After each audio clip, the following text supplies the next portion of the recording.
Bem-vindos ao Quitéria Cast, podcast do Grupo de Estudos Brasileiro Maria Quitéria.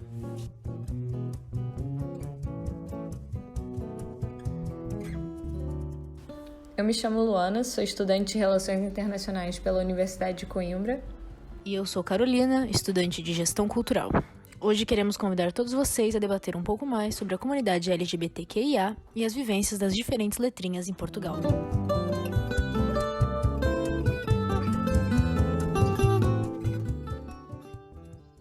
Bom, gente, oi todo mundo, meu nome é Ana Spinelli, eu sou formada em Relações Internacionais pela Universidade de Coimbra, me formei em 2020, no meio desse caos todo.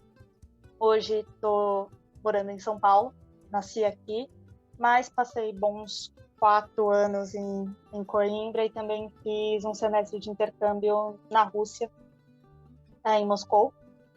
E estou aqui para conversar um pouquinho com vocês, ver um pouco do que esse mundo LGBT no Brasil, em Coimbra, talvez um pouquinho na Rússia também. Espero que a gente tenha um bate-papo bem legal aí. Top de linha, gente. Então, vou me apresentar. Eu sou Luana, você é uma das locutoras aqui, mediadoras assim, do bate-papo. Eu sou formada, posso dizer agora, desde ontem que eu sou formada em RI. Deus meu. E é isso, estou muito animada para estar aqui e participar desse mais um episódio maravilhoso do Quitéria Cast. Vou me apresentar então, porque eu acho que não conheço ninguém, só o João Vitor e a Luana, no caso. Eu sou a Kai, eu sou formada em Economia e eu vou ser a outra locutora, mediadora, sei lá, essa conversa que nós vamos ter aqui. João, pode falar, você ia falar? E eu ia me apresentar, então, eu sou o João Vitor, tem 2 anos que estou aqui em Coimbra, o primeiro ano eu não estudei, eu tranquei o curso, estou no primeiro ano da faculdade, estou em Relações Internacionais também. Eu vivi em Portugal há 5 anos, antes de viver em Coimbra eu vivia na realidade em São Miguel dos Açores, que foi uma outra experiência de se viver em Portugal. Então, é uma experiência de se viver em Portugal, nos Açores e em Portugal continental, então posso falar das outras experiências, eu acho, hoje. Eu tô aqui também para a gente poder bater um papo e conversar sobre esse tema tão importante que é diversidade sexual e de gênero, não é? Jô, pode lançar aí também. O outro Jô, no caso. Olá, me chamo João Pedro Jardim, moro em Salvador, hoje moro em Salvador, curso medicina, semestre agora, então começando a vida acadêmica agora. É um prazer estar aqui para poder falar sobre essa pauta em que acredito tanto e vivo por ser um homem gay, cisgênero. Espero conseguir ajudar nessa discussão de alguma forma, trazendo a minha vivência mais. E é isso. Cris, se tu puder. Então, boa tarde, gente. Eu me chamo Cristina Grimaldi, eu tenho 19 anos, eu sou natural do Rio de Janeiro e estou cursando filosofia aqui em Coimbra, já vivo aqui há mais de um ano. E é um prazer estar podendo conversar com vocês a respeito da nossa comunidade. Muito bom. Eu acho que a gente podia começar, então, falando um pouquinho quais são as diferentes vivências que vocês experimentaram nas diferentes localidades que vocês viveram. A Ana, eu acho que deve ter umas coisas bem legais para contar da Rússia, principalmente. Então, não sei, quer começar, Ana? Pode falar um pouquinho como é que foi essa diferente vivência nesses diferentes locais? Eu acho que é bacana a gente falar um pouquinho sobre isso. Cara, é tudo muito louco, né? Quando a gente começa a pensar em retrospectiva, o que que a gente pensa, o que que a gente viveu enquanto pessoa, enquanto LGBT, a gente começa a dividir mundos e vivências e pensar isso em retrospecto é um exercício acho que desafiante, mas vamos lá.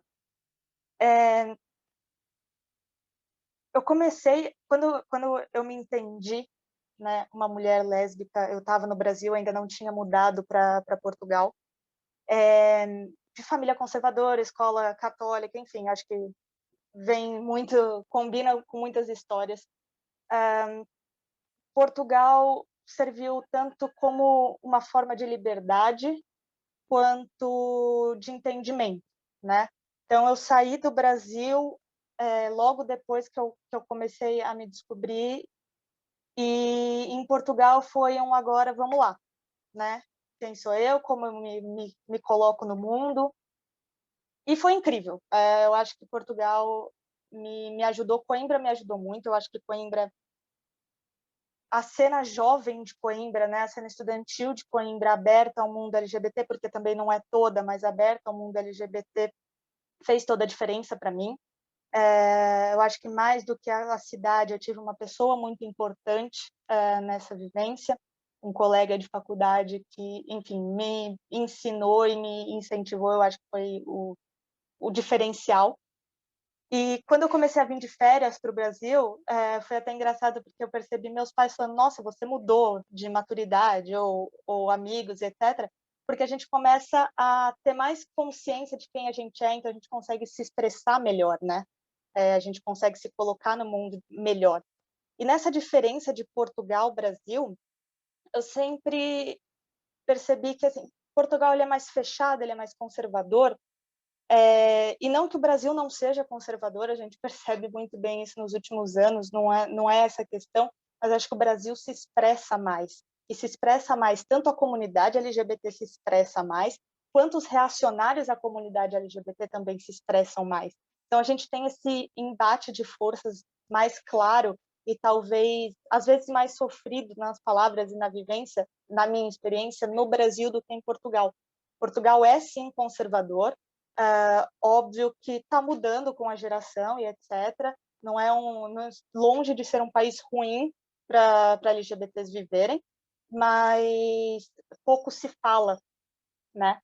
E exatamente por pouco se falar, que é diferente do que a gente tem no Brasil hoje, esse processo de aceitação ou de afirmação, às vezes é visto como impetuoso dos brasileiros fazerem, como se o brasileiro fosse ousado demais, como se o brasileiro quisesse demais afirmar sua sexualidade com tanta, aspas, força, né? Ou sem ter o medo dessa expressão que eles têm, que acaba impactando um pouco alguns portugueses. Não necessariamente pela sexualidade, mas com a força que a gente se expressa em relação a esses temas, né? E aí, quando eu fui para a Rússia, tudo completamente diferente, porque é óbvio, meus pais estavam morrendo de medo de eu ir para a Rússia sendo LGBT, eu estava morrendo de medo, é óbvio, ninguém é besta, né? E não vou te falar que é uma experiência enquanto LGBT boa, não é, né? É um lugar que você não pode se expressar abertamente em relação a isso, porque tem dois agravantes nessa situação na Rússia, em Moscou. E considerando que eu vivi em Moscou, que é ainda assim a cidade mais aberta, né? Quando você vai ainda mais para o interior da Rússia, esquece, só esquece. Mas tem duas questões na Rússia que elas se complementam no que foi a minha vivência. Primeiro, ser estrangeiro, tá? Falar inglês na Rússia e não o russo, e ser LGBT. Óbvio que a parte de ser LGBT estava muito bem guardada. Minhas redes sociais foram fechadas, óbvio, por questão de segurança, e eu tinha poucos amigos com quem eu falava sobre. Então, tinha uma outra brasileira que completamente aberta sobre o assunto, etc. A gente virou muito amiga, a gente conversava. Uma outra amiga minha também, que fiz lá, de uma outra nacionalidade, que era bissexual, e uma russa que era bissexual. Então, eram com elas que eu falava desse mundo. Passei por uma situação na sala de aula que eu vi o quanto eles atacam, de fato, a homossexualidade e toda a comunidade LGBT como algo completamente fora do aceitável. E eu achei, assim, eu fiquei bem impactada que não é igual a gente vê no Brasil, aquele cara homofóbico na rua falando, não pode, que não sei o quê. Você vê realmente a estranheza, o choque que é. Então, isso me chamou muita atenção da diferença que a gente tem. Porque a gente tem em Portugal, no Brasil, pessoas que são homofóbicas, etc., que são reacionárias à existência LGBT. Na Rússia, eu vi o choque ao LGBT, como se, de fato, não é que eu tenho raiva, mas é como é que isso é possível acontecer, quase que algo que não entende como é possível que se seja LGBT. Então, isso me chamou muita atenção. E outra coisa que me chamou a atenção também é que, obviamente, a gente tem estereótipos, né, físicos da comunidade LGBT. A gente tem estereótipos do que é uma mulher lésbica e etc.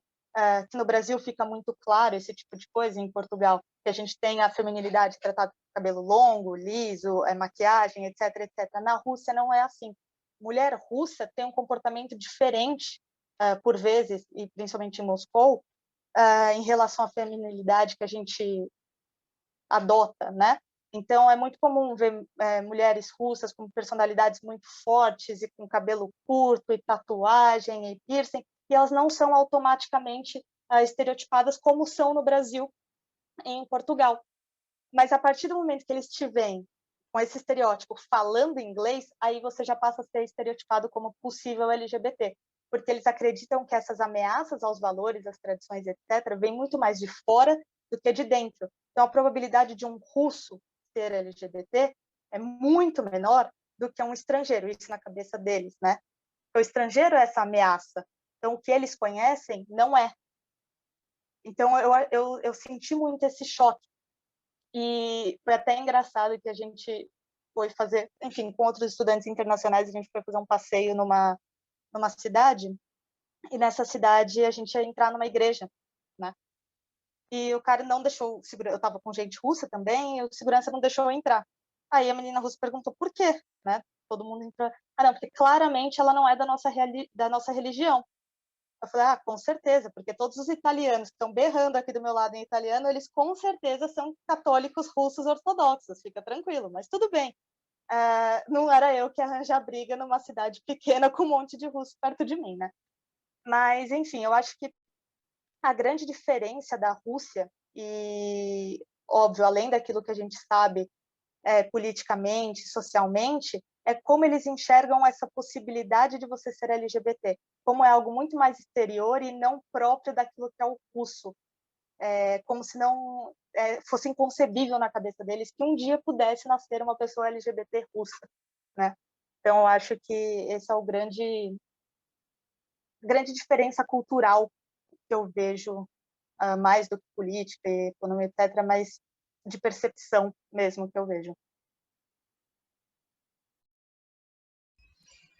Pô, amiga, fantástico esse relato, não pelas coisas, óbvio, mas porque é isso, são realidades muito doidas, e o que você fala que me acende algo é como é que eu tenho muito medo, não medo, mas eu tenho muitas entraves e receios com a palavra naturalização.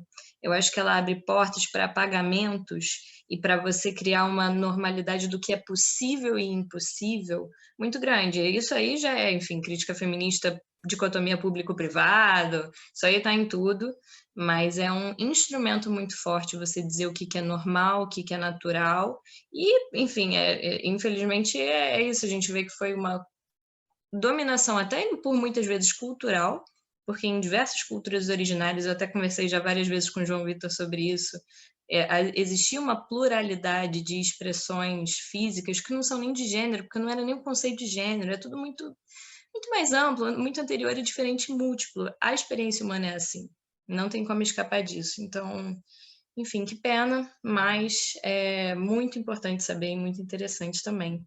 Gente, se alguém tiver um relato sobre uma localidade, sobre uma diferença cultural e quiser compartilhar também, como é que sentiu, ou com o passar do tempo, enfim, vou abrir aqui o micro. Na verdade, eu vou fechar o meu, né? Mas vocês entenderam.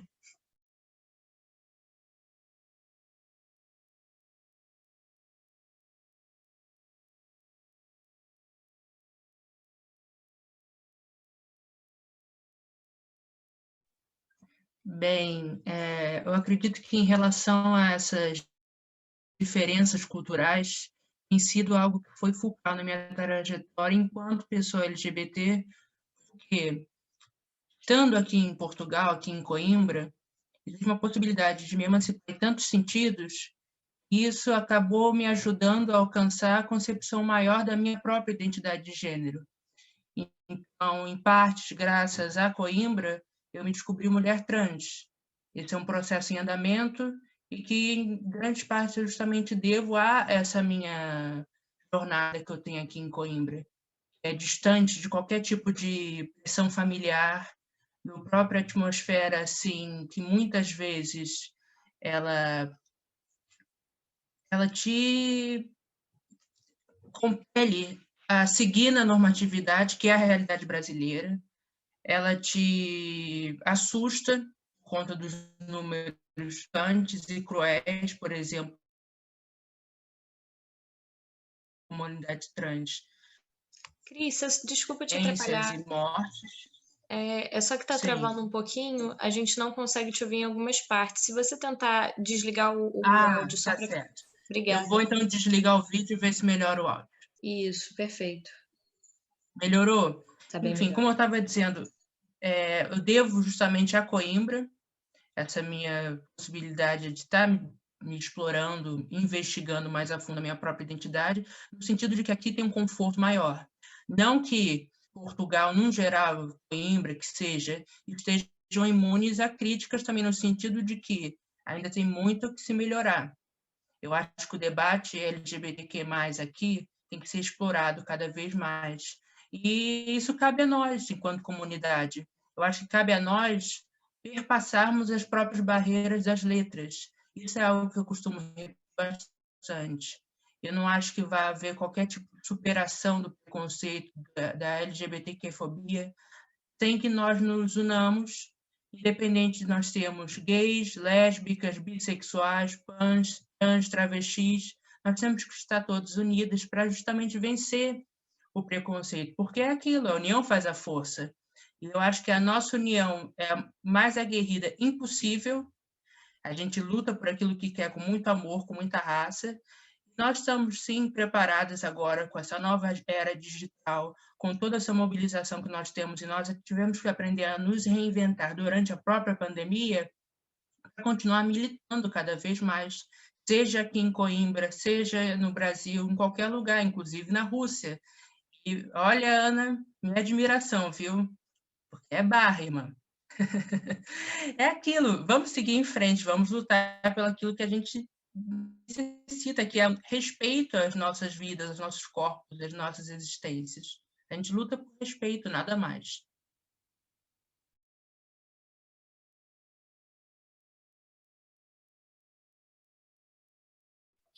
Alguns dos... Pode falar, João Pedro. Tem que você levantou a mãozinha, pode falar, então. Oi, eu achei engraçado na hora que a Ana falou que ela já viveu esse processo e eu estou neste processo de saída da casa dos pais para tentar se descobrir cada vez mais nesse mundo LGBT. Boa Eu venho de uma sorte. família, obrigado, eu venho de uma família muito conservadora, assim como você, católica, então é um pesar muito grande. Quando eu fui convidada aqui para o podcast, eu fiquei, meu Senhor Jesus, e aí, eu entro ou não? Se chegar na minha família, eu sou expulso de casa, agora eu preciso ser financiada ainda pelos meus pais. Mas eu falei que é o que eu vivo. Nos locais em que eu tinha a oportunidade de ser LGBT, do jeito que eu sei que eu sou, eu vou levar essa minha vivência LGBT. Então, faculdade agora, acabo sendo chato, porque fala uma coisa, eu falei, não, peraí, pensar isso aqui tá um pouquinho errado, amor. Então, vamos nessa. E aqui em Salvador, eu moro com a minha irmã, e minha irmã me apoia muito, que é uma bênção, né? Porque aí eu posso ser eu, em momento 100% do tempo, dentro da minha casa, o que eu não poderia quando eu morava com os meus pais. Hoje eu vivo, essa é a minha vivência LGBT, tipo, de não ficar mais calado por não de estar preso. Ainda estou preso em algumas coisas, porque eu ainda não estou preparado para entrar numa briga maior com os meus pais. Porque eu sei, a partir do momento, vai ter um momento em que a nossa ruptura vai ser muito forte, que vai ser uma que eu vou realmente me afirmar como uma pessoa LGBT, e para eles vai ser um baque muito grande, né? Então, mas enquanto isso, eu vou aproveitando as brechinhas que aparecem por essa vida. Na escola era assim, tinha uma discussão, João Pedro estava lá entrando na discussão. Faculdade, já entrei em briga. Primeiro semestre, já estava brigando com gente por causa disso. Foi falar mais, eu falei, epa, não é assim não, não é assim que funciona. Mas eu acho engraçado o quanto Ana já viveu e eu estou vivendo. Então, tipo assim, a gente passa uma realidade muito igual às vezes, é uma milombra isso, sabe?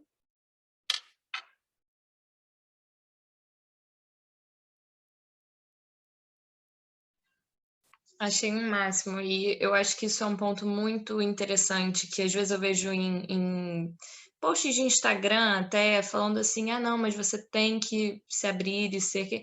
às vezes as coisas não são possíveis e eu acho que isso é a palavra que a Cris falou é perfeita, é jornada, é absolutamente pessoal. Então, fantástico, mas que bom que você tem esse novo momento com alguém que te apoia, um espaço, isso é fundamental. E a gente teve uma roda de conversa LGBTQ IA+, acho que faz umas 2 semanas pelo Marictéria. Bom, enfim, mas nessa roda de conversa a gente também conversou sobre ocupar a rua, ocupar os espaços. E como isso é importante e com certeza vai de acordo com, enfim, com o que todos falaram, mas também com o que a Cris falou sobre depende de nós. E eu acho que essa sua atitude de, não, às vezes eu sou até chato, não é chatice, é reforçar uma dignidade, porque tem uma fala da Angela Davis que eu acho fantástica, no sentido de a gente tem que ir contra o que as pessoas consideram normal. Normal. E é muito triste, porque tem um poder de invisibilização que é isso, cria comunidades e mentalidades onde a possibilidade de você existir de uma outra maneira, que não é alternativa, é só outra, como todas são, uma de várias. Ela fica completamente apagada e invisibilizada. Mas, Kai, queria saber se você quer, então, fazer aquela pergunta sobre como é que a gente trabalha isso dentro da própria comunidade. Antes, eu acho que o João queria falar alguma coisa, o João Vitor. Desculpe, João. Desligado o microfone. Ligado o microfone. Não, se quiserem prosseguir, podem prosseguir, tranquilo. Antes de falar qualquer coisa, minha internet eu sinto que está um pouco lenta, então se eventualmente no meio da minha fala houver alguma falha, podem me interromper aqui que eu desligo o vídeo, tá bem? Mas eu gostei bastante do que foi dito até agora. Eu sinto que, a nível de experiência, não querendo menosprezar a minha própria vivência de forma nenhuma e supervalorizar as outras, mas eu sinto que eu não tenho tantas experiências, não tantas experiências, mas que as minhas experiências não foram tão doloridas como de todas as pessoas que relataram aqui até agora. Eu sou uma pessoa extremamente privilegiada, apesar de ser LGBT. Eu sou um homem, cis, branco, sou heteronormativo, vivo na Europa. Eu tive a aceitação dos meus pais, da minha família, então eu não tive muito o que reclamar. Na minha vivência, o que eu tento fazer é usar todo esse privilégio que eu tenho, que eu tomo consciência de que ele existe, que se ele existe, consequentemente, existe uma opressão também, porque não existe privilégio, não existe um sistema de privilégios em que não haja uma pessoa sendo oprimida. Então, eu tento pegar esse meu privilégio e usar a favor dessas pessoas que estão sendo oprimidas. Eu tento numa roda de amigos meus, eu tenho muitos amigos heterossexuais, eu tenho noção e percepção de que eu tenho esses amigos por causa do que eu represento socialmente. Então, eu tento pegar a minha voz e usar a favor, enfim, a meu favor, obviamente também, mas também a favor daqueles que não têm voz com essas pessoas, porque eu lembro de ter visto um podcast da Juju com o Cauê Moura, e eu não lembro como foi a pergunta, mas lembro de que ela disse uma coisa para o Cauê Moura que me marcou muito, que quem vai chegar nos héteros, dos machos, enfim, nessas pessoas que nos violentam, serão pessoas, infelizmente, como eu, e eu tenho esse privilégio. Infelizmente, não vai ser uma travesti que vai ser ouvida por um homem heterossexual cheio de privilégios, ele não vai querer ouvir aquilo. Então, cabe a mim, cabe a outros homens e outras pessoas como eu que têm o privilégio, que têm acesso à informação que eu tenho, e é o que eu tento fazer, como eu disse, levar essa informação à frente, porque eu posso não sofrer hoje em dia isso diretamente, mas para mim, o que eu tenho aprendido dia após dia é justamente me colocar no lugar do outro e perceber a dor do outro. E para mim, claro que nunca vai ser tão desconcertante como para a pessoa que sofre aquilo, mas o que eu tenho aprendido dia após dia é justamente ver as violências, as pequenas, que não são bem pequenas, mas que são veladas, que acontecem no meu dia a dia, e tentar intervir. Quando eu vejo algum amigo meu sendo homofóbico, algum amigo meu cometendo qualquer tipo de atitude que eu considero errada e violenta. Mas é isso, eu ainda bem que não tenho muitas histórias de traumas de violência. Eu fui realmente uma criança que tive uma infância muito, nesse sentido, muito boa, porque eu não me lembro de sofrer bullying na escola. Mas foi como eu disse, já que eu permeio estes locais, eu tento sempre levar a minha bandeira, sempre levar as minhas ideias, a minha vivência, que, como eu falei, não é como a de vocês. Mas uma coisa que é fato, que mesmo com todos esses privilégios, é assustador, como as situações que até hoje, mesmo esse debate sendo recorrente para mim, que eu me sinto coagido de dizer que eu gosto de ficar com homens também. E, tipo, por quê? Entende? No emprego. E uma coisa muito forte na realidade, eu falei que não me afeta, mas acho que agora eu fui um pouco injusto comigo mesmo. A minha maior insegurança, minha maior de todas as inseguranças, que eu acho que vai ser uma insegurança querer trabalhar para a vida, ela vem da sexualidade. Eu, como homem bissexual, eu sinto uma necessidade muito grande, que eu nem sequer sei mensurar, de me reafirmar socialmente na vida profissional. Porque quando criança, eu lembro muito criança, que eu já tinha aquela percepção de que minha sexualidade não era bem a sexualidade da norma. E percebi que aquilo não era muito bem aceito, de que os meus pais iriam provavelmente sentir vergonha de mim por alguma razão. E eu percebi que eu tinha facilidade com o sistema de avaliação da escola. Eu pensei, pô, eu sou bom nesse negócio, pô. Eu acho que. E eu vi que os meus pais ficavam felizes também. Isso muito novo, isso com 4 anos, uma criança pensando isso. Os meus pais, tipo, se orgulham com isso, mas vão ficar tristes com o fato da minha sexualidade não ser bem o que eles queriam. Então, o que eu vou fazer? Eu vou compensar isso e vou me reafirmar para eles como um bom filho. Então, desde muito novo, essa violência externa da sociedade ela é muito latente na nossa cabeça. Então, por mais privilegiado que nós realmente sejamos, é um preconceito que é muito real e existe. E é o que eu disse, são pequenas violências que dizem que são pequenas, mas que não são tão pequenas assim. É um trauma que eu carrego para o resto da vida. Hoje em dia, eu não consigo encarar a universidade de uma forma saudável. A universidade, para mim, é como se fosse o que me representa como ser humano, como se dependesse, como se o que eu sou dependesse daquilo, e não é. Isso tem origem, mais uma vez, da sexualidade. Então, é isso. Nossa, muito interessante isso tudo que você falou, na verdade. Eu acho que, querendo ou não, muitas pessoas dentro da comunidade LGBT têm isso, de tentar se reafirmar por algum outro lado, justamente por não se sentirem tão seguras dentro da sexualidade ou do próprio gênero que elas expressam. E quer falar, João?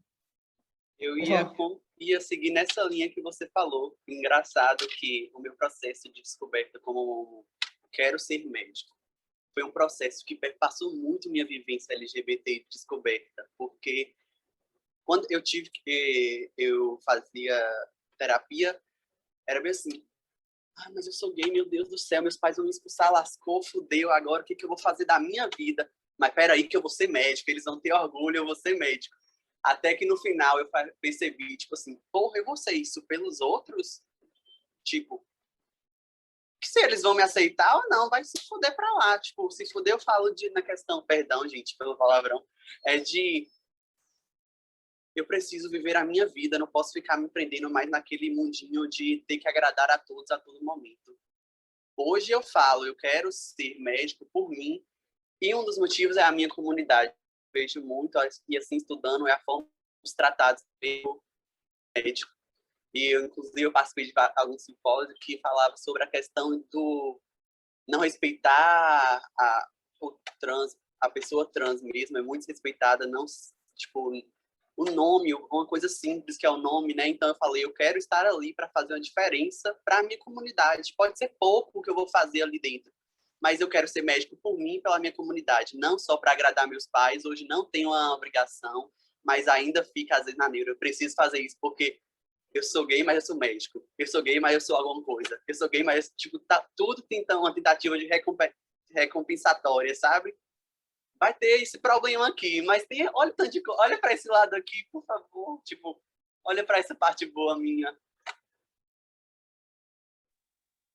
Se eu puder fazer um comentário em cima da fala dos meninos, acho que vou levar isso como um sim.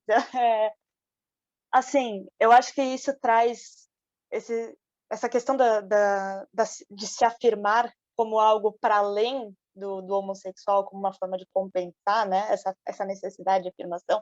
Com certeza, eu acho que a gente pode falar isso da vivência de talvez 99% da comunidade LGBT. Mas o comentário que eu queria fazer, vocês estão falando dessa questão de se afirmação.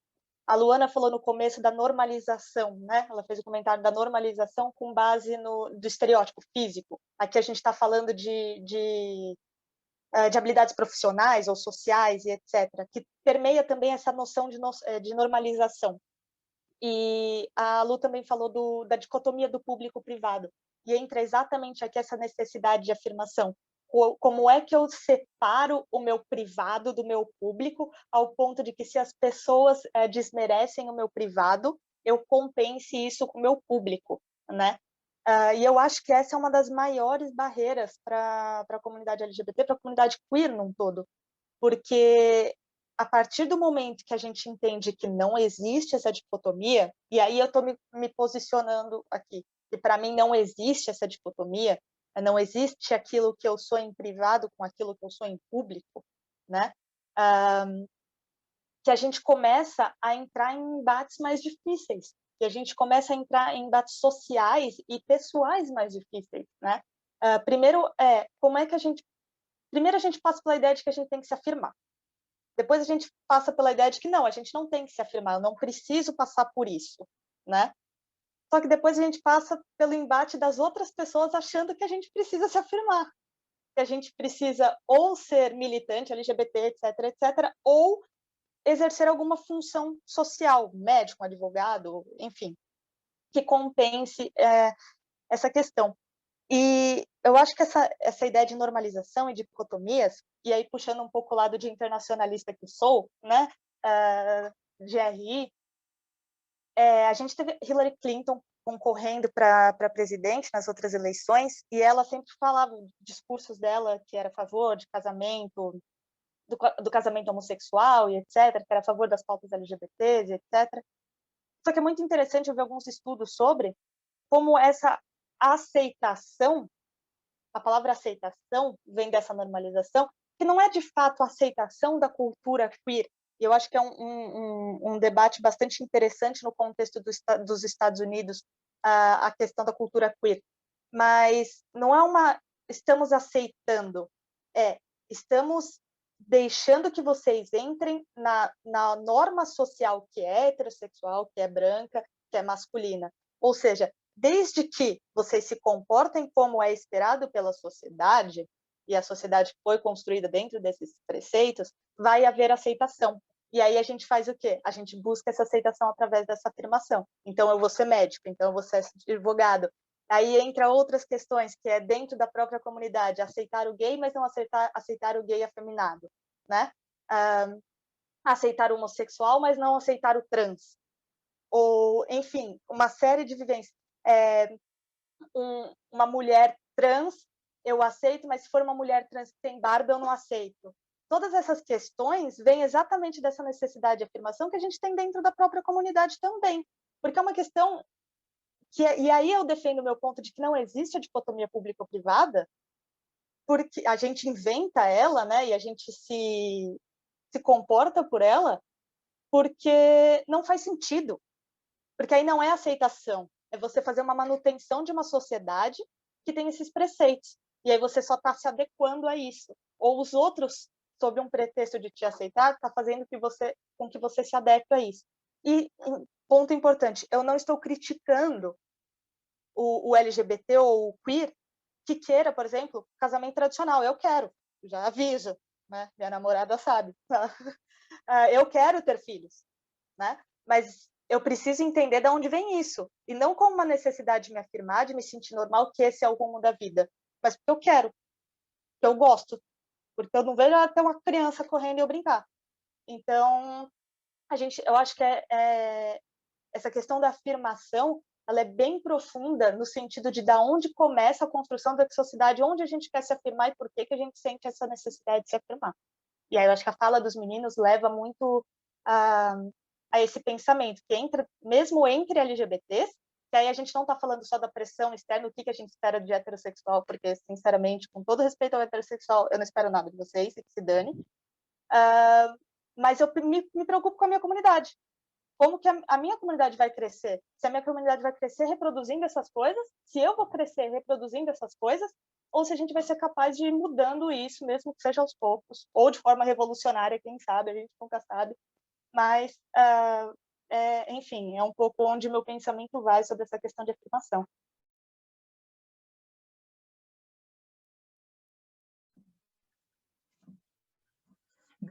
Eu concordo contigo, Ana, em número e grau. Eu acho que a partir do momento em que a gente passa, de certa forma, a reproduzir toda essa estrutura rígida que é do mundo heteronormativo, por exemplo, como na fala do João Pedro, eu não acho, João, que você precisa, por exemplo, de certa maneira, complementar o fato de que você é gay sendo médico, porque não há problema nenhum em ser gay. Eu, particularmente, acho fantástico. Eu não acho que a gente tem que se render para o mundo hétero. Eu acho que não trata disso. A partir do momento em que a gente permite, e é, enfim, muito efetivo da parte deles, eles adentrem a nossa própria psique e façam do jogo deles também o nosso jogo, isso compromete toda a comunidade LGBTQ+. E a gente passa a reproduzir justamente aquilo que eles desejam. E a partir disso, a gente se torna fragmentado, a gente não consegue criar unidade, a gente não progride como um todo, porque vai se dividindo entre diversas pautas que não chegam a lugar nenhum. Não adianta chegar no mês do orgulho, e, né, vamos ser francas aqui, é um mês dos héteros, que eles colocam para ser o nosso mês, mas todo mês é o nosso mês, todo dia é o nosso dia, né? Então, quando a gente chega nesse mês, começa a se falar, por exemplo, em amor livre, seja livre toda forma do amor. Gente, não é sobre amar. Amar é lindo, mas é sobre sobrevivência, é sobre existir, sobre respeito, acima de tudo. Então, fragmenta-se assim. A partir do momento em que você coloca, por exemplo, essa retórica de que seria o amor a questão, onde entra a identidade? Então, cadê, por exemplo, a da pessoa trans na discussão do mês do orgulho? Não é sobre amar, é sobre ser respeitada enquanto indivíduo LGBT. A gente não mais ter que ser conivente com essas lógicas deturpadas, por exemplo, sou gay, então preciso de uma carreira de sucesso, uma carreira, enfim, normativa, se possível. Não posso ser um gay artista, não posso ser um gay com uma trajetória de trabalho, de ofício menos normalizada.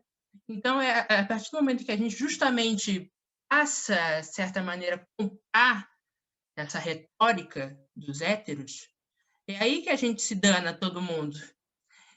É sobre essas revoluções, essas pequenas revoluções. Eu acho que quando a Ana fala, por exemplo, que se danem os héteros, até certo ponto isso, foda-se, né? Vamos ser sinceros aqui. A gente tem que trabalhar por nós mesmos. É assim que a comunidade vai progredir. Eu vou repetir mais uma vez, com a comunicação entre as próprias letras, gente. Está faltando. É gay que não gosta de travesti, que não gosta de lésbica, que não gosta de pan. Peraí, no fundo a gente não é tão diferente. A gente passa, de certa maneira, muito das mesmas coisas. Existem graus que discorrem a partir de raça, discorrem a partir de grau de formação educacional, a partir de classe. Claro, isso tudo conta. A gente tem trajetórias e jornadas distintas, mas a nossa luta tem de ser uma. Não é de ser, eu não quero só ser respeitada enquanto travesti, claro que quero. Mas eu também quero que, entendeu, meu irmão gay, minha irmã lésbica também tenha seu respeito. Eu acho que está na hora da gente unir nossas vozes em unissom. Não é ficar gritando de maneira dispersa, no vácuo. Assim a gente não chega a lugar nenhum. Então, LGBTs, univos, porra.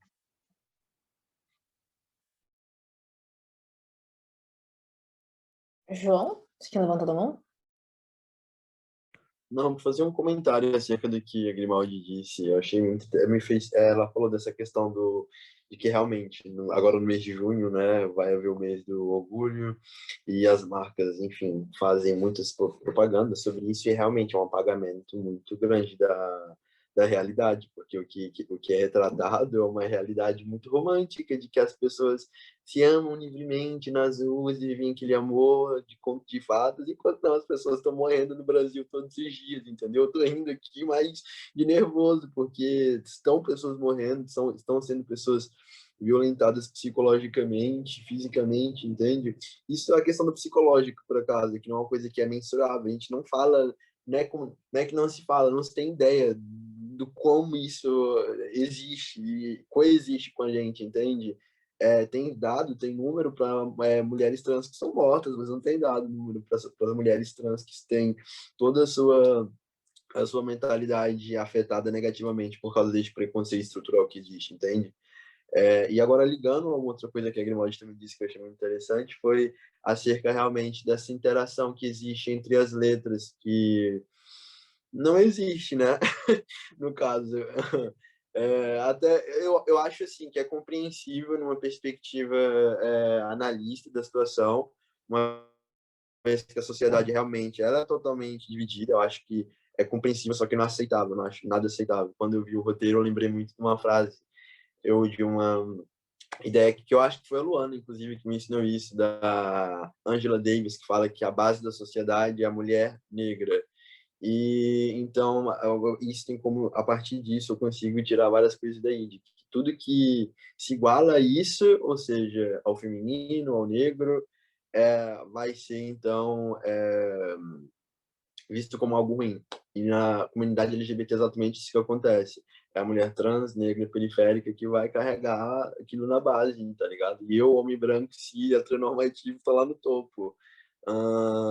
E é isso, a gente tem que se comunicar. O que eu tento fazer, como eu falei, é isso: pegar o meu privilégio e usar a favor de todos, tentando levar a voz dessas pessoas a quem nunca as ouve.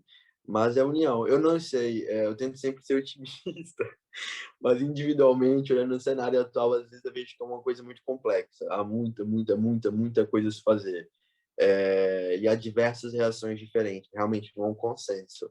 Estamos dispersos, é verdade. Eu não sei como iremos remediar essa dispersão, mas realmente são vivências diferentes. Estamos a nos fechar em pequenas ilhas, assim, também. E eu não acho que seja algo positivo. Eu acho que isso é algo negativo, realmente. Kai, vou só fazer um comentáriozinho sobre isso que o João falou, rapidito.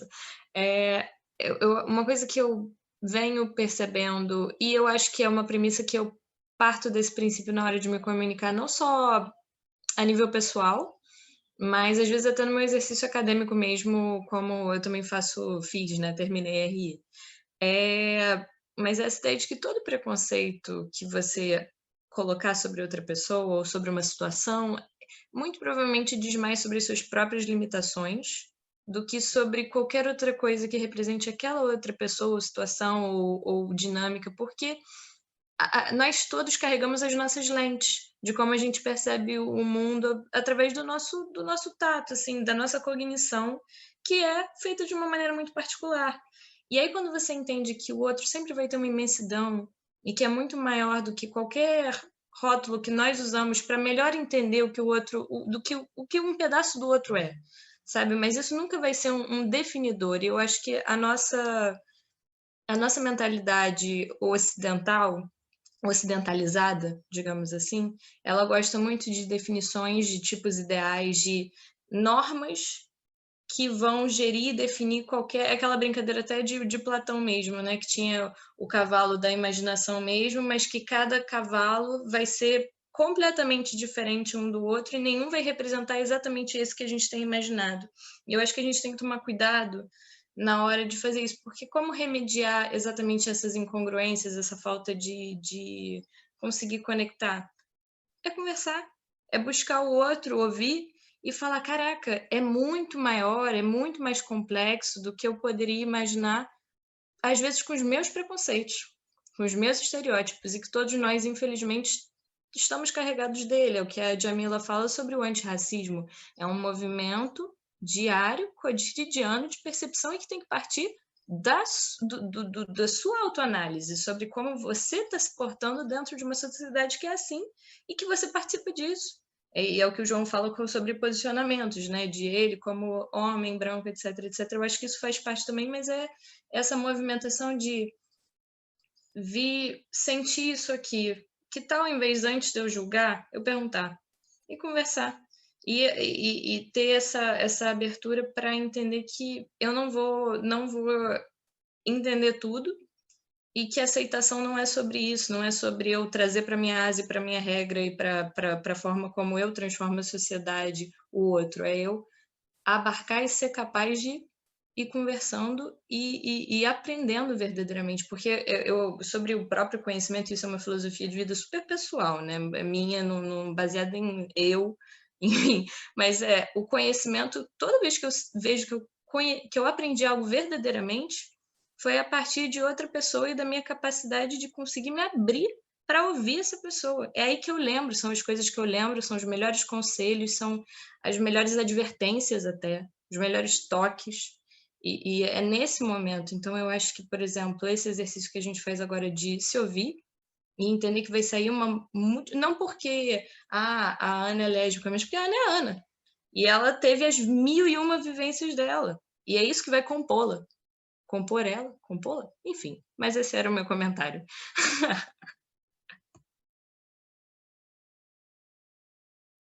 Eu queria uma coisa, uma revolta pessoal, pode ser polêmica, eu posso dar atenção. Eu sempre tenho muito cuidado em falar isso, porque eu reconheço todos os meus privilégios, eu tenho medo muitas vezes de falar coisas, façam isso, eu sou contra a atitude assim, um assado da comunidade, como mais uma vez eu não sei qual é a dor de muitas pessoas, então, mas vou polemizar aqui. Eu acho que, acho de encontro com o que a Luana disse, eu acho que nós temos de dialogar. Eu acho que porque, assim, uma coisa que tem me frustrado muito na minha vida pessoal é perceber que eu não vou conseguir mudar o mundo.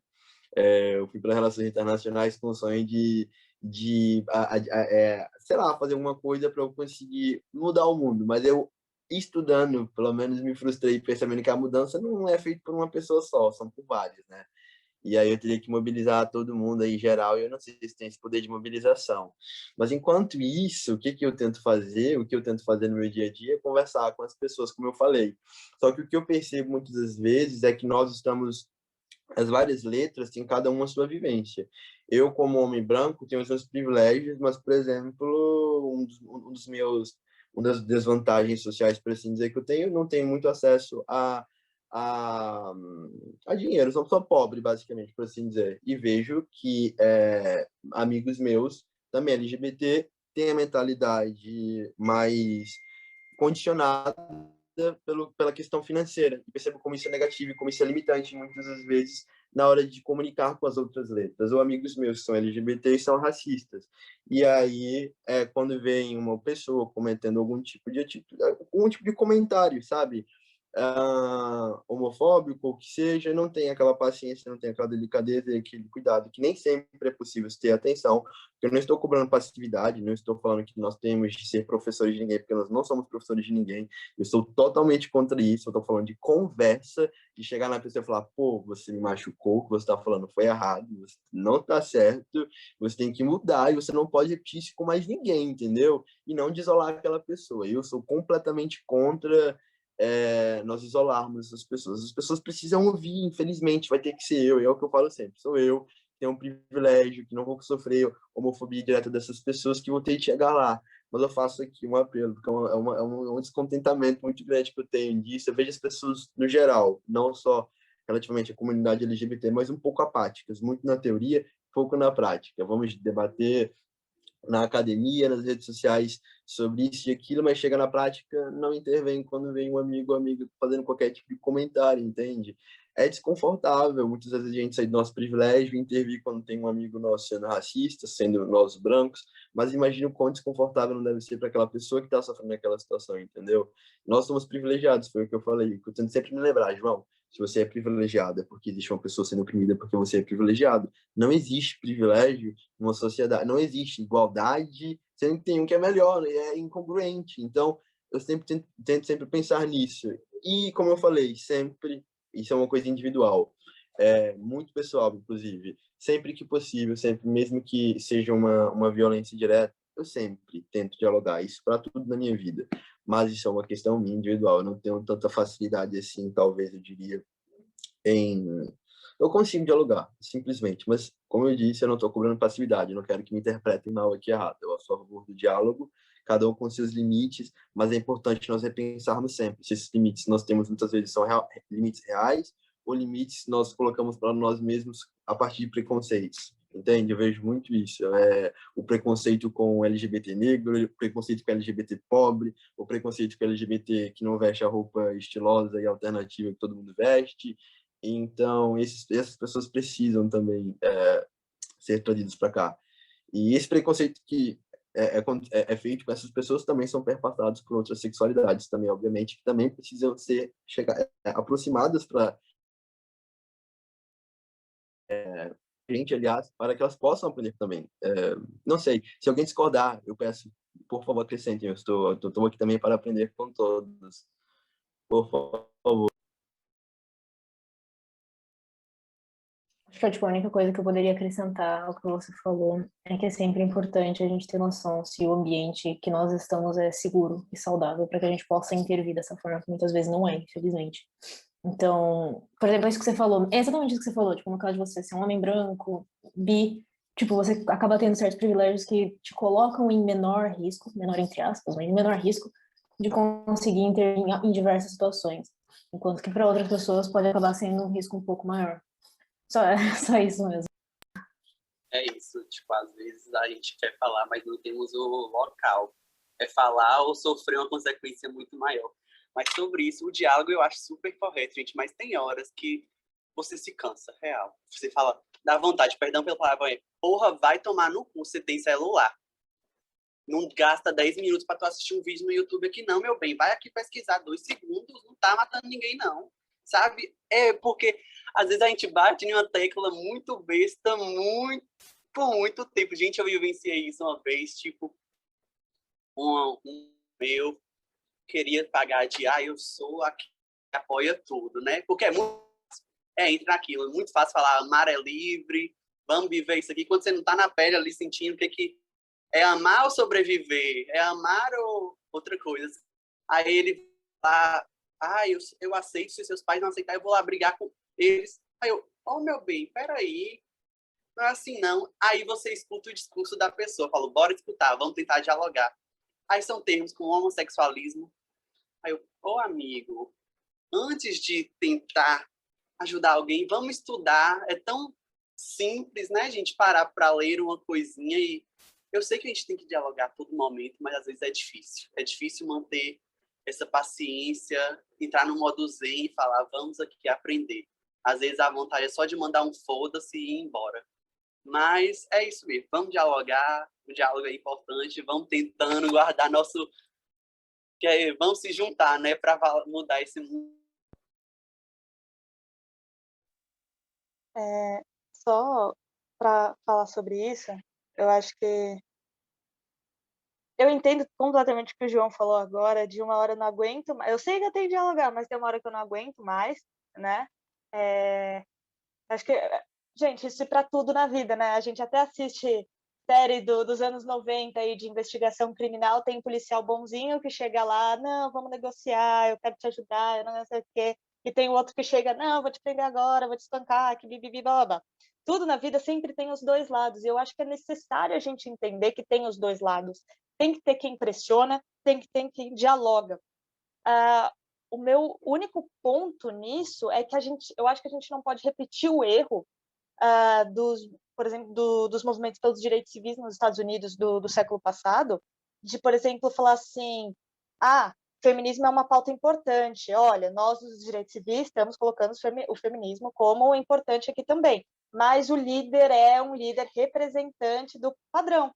Ou seja, eu entendo o que o João Vitor, acho que o João Vitor falou um pouco antes, tipo, a chance de um homofóbico escutar uma pessoa que seja mais visivelmente próxima a ele, por exemplo, um homem branco de 60 anos, de classe média alta, homofóbico, ele vai mais facilmente escutar um outro homem branco que seja bi, mas seja aquele bi, tipo, aspas, vou me comportar, né? Não o bi efeminado, etc. Concordo que pode ter uma abertura maior aí do que se ele falasse, por exemplo, com uma mulher negra, trans, periférica, enfim.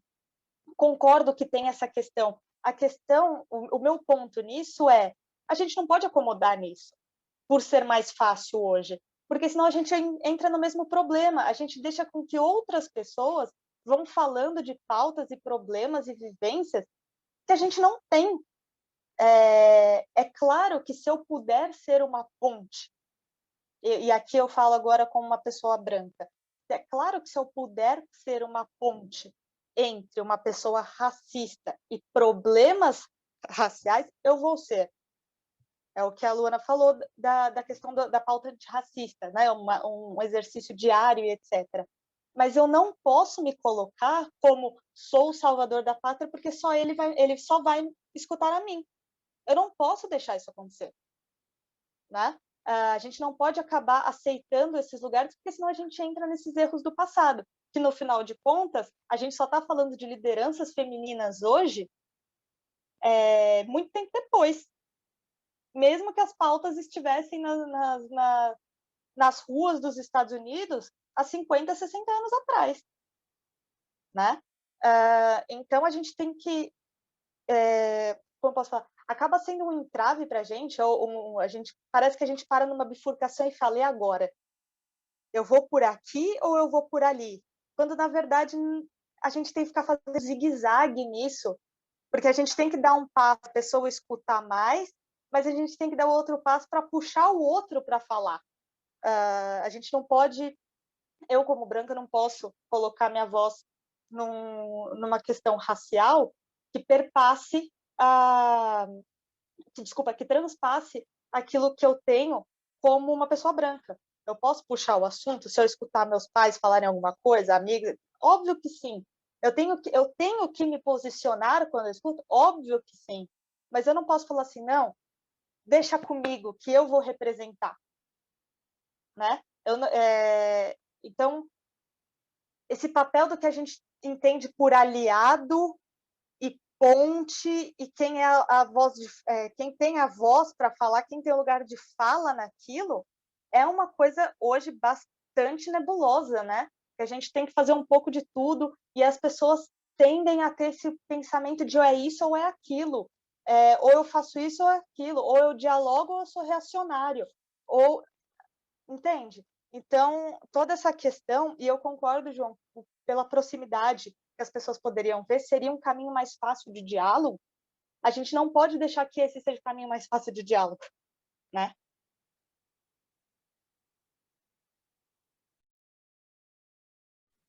Pode falar, João.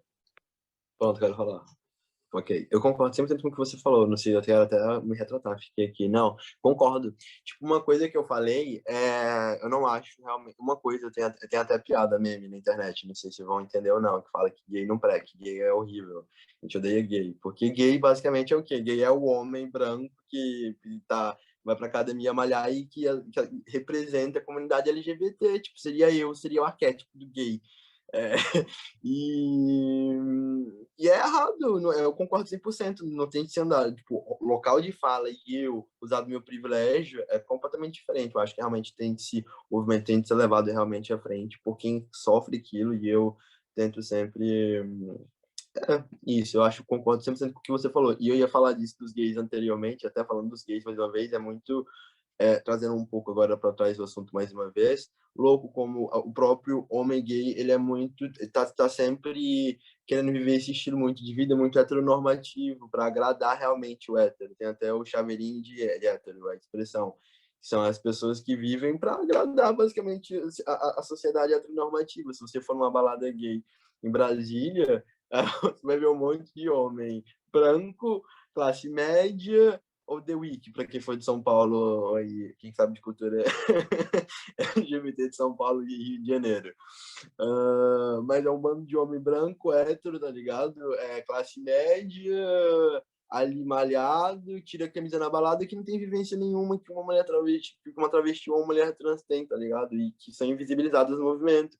Essas pessoas é que são a cara do movimento. Antigamente era a parada gay, historicamente é conhecido como parada gay, um movimento, uma luta que é historicamente uma mulher de mulheres trans, negras, e apagamento histórico, invisibilização total, e eu concordo 100%, que eu não deveria nem estar falando muito aqui, né, eu deveria estar dando a voz para vocês, inclusive, mas é isso, ela é deixar falar que tem que falar, e a gente que tem privilégio, nós brancos, todos aqui, levar também esse nosso privilégio, lutar contra esse nosso privilégio, aliás, e levar voz a quem não tem mesmo, porque tem muitas pessoas sem voz, é muito alarmante ver isso tudo hoje.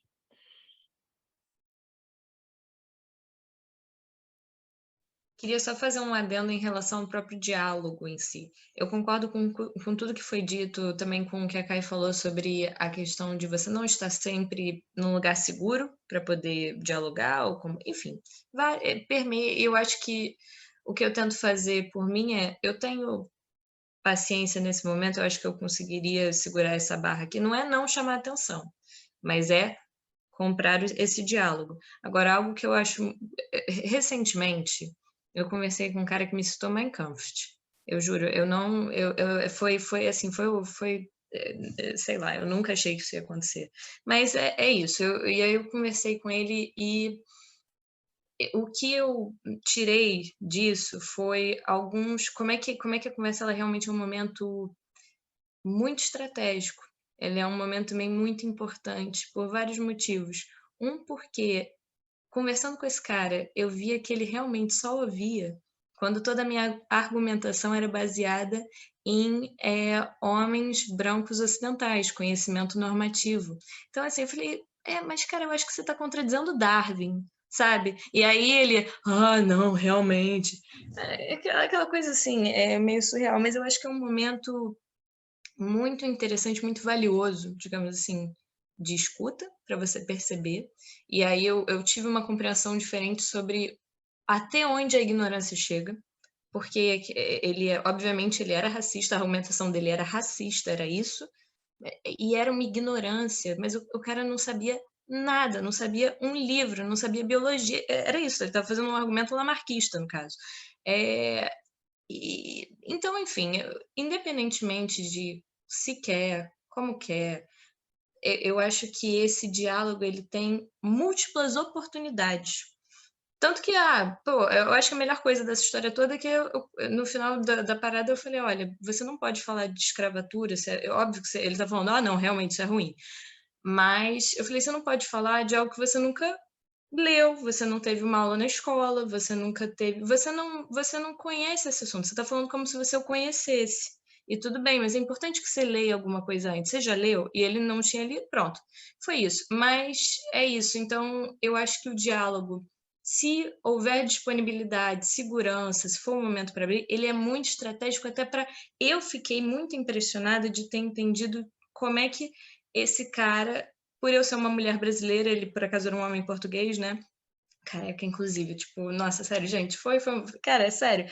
Enfim, mas como ele tentava me colocar para baixo sem querer, veladamente, não sei se sem querer, mas de maneira velada o tempo todo. Ele perguntou se eu conhecia o Mein Kampf.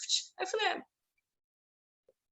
não, assim, tô ligada não. Mas enfim, então é isso. Eu acho que o diálogo ele faz parte, eu acho que é o que a Ana falou, não é uma dicotomia, não tem que ser um ou outro, e tudo se complementa, mas o que eu queria ressaltar é como é que ele é uma oportunidade também para a gente entender um pouco melhor da onde que vem essas bizarrices, até para se proteger, para conhecer, para ter ciência.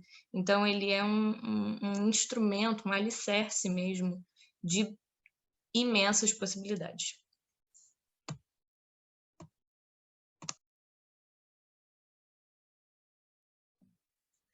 Em relação ao diálogo, né, que é o que a gente tem falado aqui nos últimos momentos, nas últimas intervenções, eu acho ótimo que haja assim, uma disposição para a gente dialogar também com aquela pessoa que reproduz, de certa forma, o preconceito que nos atinge. Mas até pelas contradições que, por exemplo, o João Vitor levantou, eu acho que isso faz a gente refletir sobre como que a gente precisa dialogar entre si, falando em comunidade LGBTQ+. Eu não acho que o diálogo que há seja suficiente. E esse encontro de hoje, por exemplo, que hajam múltiplos. Quanto mais possível, sabe? É só assim que a gente vai conseguir realmente melhorar qualquer panorama. Só assim que a gente vai ter um prospecto de futuro mais saudável para todas as pessoas LGBTs e para todas as pessoas oprimidas no geral. Porque é aquilo. A partir do momento em que as pessoas oprimidas entre si, de certa maneira, mesmo que não seja o mesmo tipo de opressão, que não diga a respeito, por exemplo, a vivência travesti não é a mesma vivência do gay branco da The Week, por exemplo. Certamente que não. A travesti periférica não tem nada a ver com o branco da The Week. Mas é aquilo. Até que ponto o branco da The Week pode ajudar a travesti? Até que ponto eles dialogam? Eu não acho que haja um diálogo na realidade. Eu não acho que as pessoas chegam a dialogar. porque, de certa maneira, não tem sequer uma disposição de se ouvir. A partir do momento em que a gente deixa que vivência LGBT se resuma, por exemplo, nesse caso, a baladas, enfim, essa parte do amor e realmente dessa fluência amorosa, de pegação, gente, não é sobre isso, sabe? Acho que é aquilo, como a Ana pontuou bastante. Não existe essa dicotomia do público-privado. Então, nossa vida é uma. Nós temos que lutar por ela na sua integridade. Então, tem o direito a fazer tudo, mas, antes de tudo, com dignidade. O que nós queremos aqui é a nossa dignidade sendo respeitada, é a nossa existência sendo reconhecida e não estando sendo vítimas, enfim, de violências mil, sendo mortas nas ruas, por exemplo, do Brasil, dia após dia, como acontece. Eu acho que essa tem que ser a bandeira de todo o LGBT. Vamos parar de segregar, sabe, entre nós. Isso não vai levar a gente a lugar nenhum. A partir do momento em que a gente realmente, vou repetir, nos unirmos para lutarmos por um bem de todos nós, aí sim que nós vamos alcançar o fim, por exemplo, do preconceito em geral. Primeiramente dialogando entre nós, depois também estar dialogando com o próprio opressor. Porque assim a gente vai ter muito mais munição, gente. Essa é a questão central para mim. Se eu pudesse hoje aqui estar pontuando como eu estou, a principal mudança que eu gostaria de ver na comunidade LGBT no geral seria que mais reuniões como essa estivessem acontecendo. Nós seguíssemos dialogando mais e mais, cada vez mais, porque não tem diálogo que seja pouco e que não seja frutífero. A gente aprende com tudo isso. E essa troca é linda, riquíssima. Eu agradeço muito a oportunidade de estar aqui e poder estar trocando aqui com todos vocês um pouco da minha experiência, das minhas visões, e estar aprendendo bastante com vocês também. É sobre isso. Não só mais reuniões dessas estarem acontecendo, mas mais reuniões dessas estarem acontecendo com pessoas diversas. Eu acho que isso é principal, porque é justamente isso que você falou. Exato, eu vejo muito isso. Tem um monte de... Ainda mais agora que chega o mês de junho. Agora chega o mês de junho, todo mundo quer fazer roupa arco-íris, o Spotify arco-íris, o LinkedIn arco-íris, tudo vira lindo, arco-íris, cores, maravilhoso. Nossa, alegria. E, tipo, não é sobre isso. Não é nem um pouco sobre isso.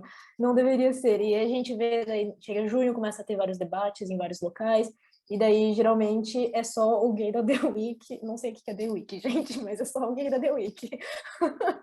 E, tipo, não tem exatamente isso, não tem um debate, não tem um diálogo, não tem a diversidade, e não representa, de fato, a comunidade.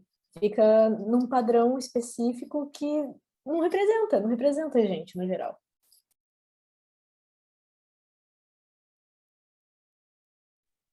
Eu acho engraçado que chegou Desculpa. junho, a gente... Perdão.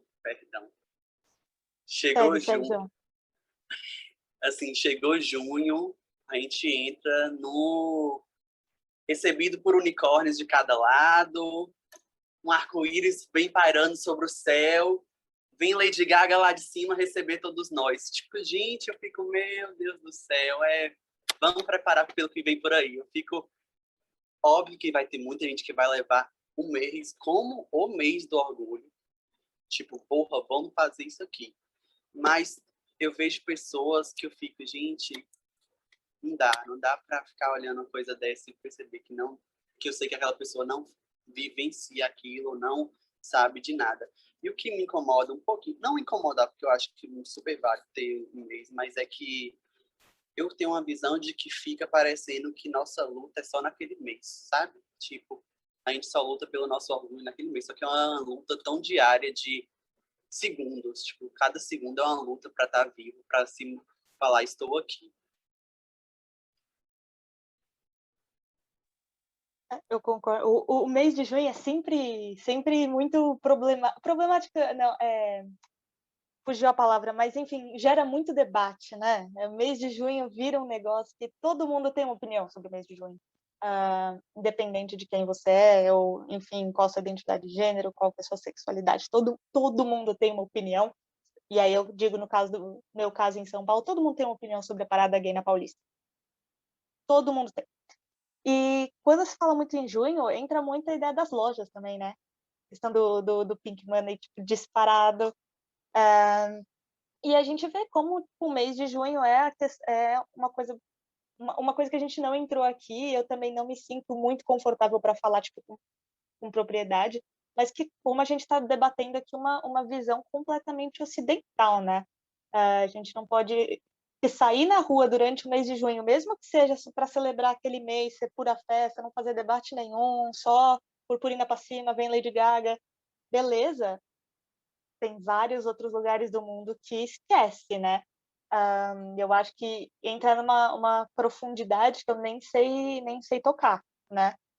Mas acho bom da gente lembrar por cima de que esse é um dos privilégios que a gente tem, né? Mas outra questão que a gente estava para conversar é a questão do pink money, né? Essa comercialização da pauta LGBT, que eu acho também bastante controversa. Muita gente defende, fala por que não, vai trazer visibilidade, vai trazer uma mensagem de aceitação, de que se você é homofóbico e daí, você vai deixar de comprar nessa loja? Pode deixar de comprar então, vamos lá, vamos boicotar todo mundo a Disney agora, entendeu? Eu acho válido essa argumentação, e aqui eu não estou me posicionando, tá? Como também acho válida a argumentação de como é uma exploração da causa, sem de fato ajudar a causa na base, né? Sem promover de fato uma mudança, sem dar mecanismos de ação que são necessários para isso. Mas sobre Pinkman tem muita coisa para falar, gente. Então comecem aí, porque senão vai até 3 da tarde. Só voltando ainda, só um pouquinho, voltando um pouquinho no que você tinha falado de junho, eu particularmente acho que não é um problema comemorar junho. Acho que é junho. Acho que é inclusive importante relembrarmos Stonewall e o que aconteceu e falar da história e comemorar e ter um mês e blá blá blá. O problema é justamente o que acho que o João falou, de manter junho como se só junho fosse a luta. E outro problema que eu ia falar que eu vejo muito é que a gente só convida LGBTs para falar sobre ser LGBT. Parece meio irônico que a gente fez isso agora, mas, enfim, a gente só convida LGBTs para falar sobre ser LGBTs e não para discutir políticas de incentivo, escolaridade, alfabetização, política, religião, whatever. Não tem em outros locais exclusivamente sobre ser LGBT ou sobre, sei lá, vivências LGBT, etc, etc, etc. E isso também é um problema, que também precisa ser combatido.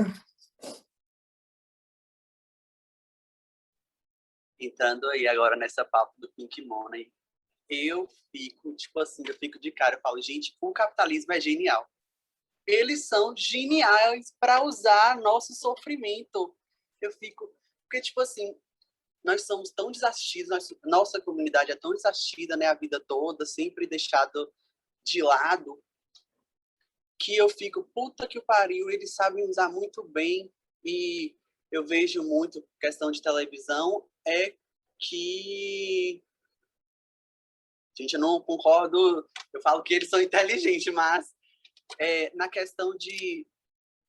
Eu vou falar sobre algumas séries, tipo Sex Education, aquele filme As Vantagens Invisíveis. O gay é o quê? É engraçado, ele é estilista, a profissão de gay é estilista e é ser... Ser humorista, tá ligado? É ser humorista. O namoro nunca é um namoro, é uma pessoa, seja gay, travesti e tal, é uma pessoa com outra que não é aceita, aí tem o embate sempre é esse. Um que é assumido e o outro que não é assumido. Nossa história é tão... Parece que pegou a nossa história e grudou, fez um veludozinho e é isso aqui, ó. Toma, a comunidade LGBT vem, dá-me os dinheiro, toma, você já tem o que é preciso para continuar, sabe? Óbvio que tem produções que falam de forma muito cirúrgica, tipo, eu amo aquela série Pose, não sei se vocês já assistiram, já ouviram falar, mas, gente, a forma como eles retratam a comunidade LGBT, eu fiquei tão triste quando descobri que vai ser a última temporada, porque eu, assim, cada episódio era um murro na minha cara, tipo, porra, tu não sabe nada, viu? Tu faz parte dessa comunidade, mas você não sabe nada. Eles mostram a nossa realidade. Eles mostram, não somos estereotipados. Tipo, eu tô cansado de ver filmes e séries que são só estereótipos. Nós não somos aquilo, nós somos tão plurais e para mostrar isso para mim que quem estiver escutando, pelo amor de Deus, vai depois de escutar isso aqui assistir Pose. Cara, queria só fazer um comentário rápido sobre isso, porque é aquela coisa, eu comecei a rir, mas infelizmente é isso. O capitalismo ele tem estratégias de mercantilização e de barateamento de existências, inclusive de recursos, de tudo, enfim, de tudo. Mas a gente não vai entrar nessa, né? O que eu vou falar aqui rapidamente é só que eu estava assistindo aquele vídeo da Chimamanda, aquele TED, que eu acho que muita gente conhece, né? Da história única, do perigo da história única. E ela fala sobre como você repetir uma única narrativa várias e várias e várias e várias e várias vezes, você torna aquilo a norma, a realidade. Isso não é verdade, óbvio que não é. Então, o próprio Pose, que inclusive eu amo essa série, eu amo... A partir do momento que, tipo assim, eles foram todos... No primeiro dia que eles recebem aquela casa, aquele novo apartamento, e eles falam, ah, não, mas os orixás vão nos proteger, eu falei, isso aí é uma atenção que precisa ter, porque ela é real, porque é assim que as coisas acontecem, é isso que é você captar a intimidade de uma pessoa, é você entender as particularidades dela, isso porque é escrito por pessoas que sabem disso, porque vivem isso, né? Então é tudo isso que a gente já falou, mas é tomar o cuidado com esse perigo da história única, porque a comunidade LGBTQ tem QIA+, desculpa, gente, mas ela tem 1 milhão de estereótipos que são estrategicamente colocados para que se tenha uma impressão de que, ah, não, por que você precisa de casamento gay? Eu não vejo um dando certo. Então, vocês são promíscuos, mas nem tem isso. Então, e aí você normaliza você pegar um personagem e transplantar por causa de uma característica da pessoa que, sabe, vai marcar a identidade, mas assim como qualquer outra, né? A identidade ela é algo super múltiplo, super rico e profundo, e enfim. E aí eu vou definir essa pessoa a partir disso. E eu vou achar que eu posso fazer isso porque a minha história da pessoa cis, no caso, né, a pessoa heteronormativa, no caso, essa que é a complexa, essa que é a principal, e as outras são periféricas. É o amigo engraçado, que não consegue ter um relacionamento por si só na série, ou algo com um diálogo aprofundado, que só existe para agregar. E aí é muito perigoso, porque quando você... Né, é aquilo que eu também já falei, eu só vivo a partir das minhas lentes, né? Eu vou ser a personagem principal na minha história, digamos assim, e é fácil eu achar que eu posso fazer essas simplificações pela minha vida, e que elas não vão ter consequências que vão machucar as pessoas, que vão ter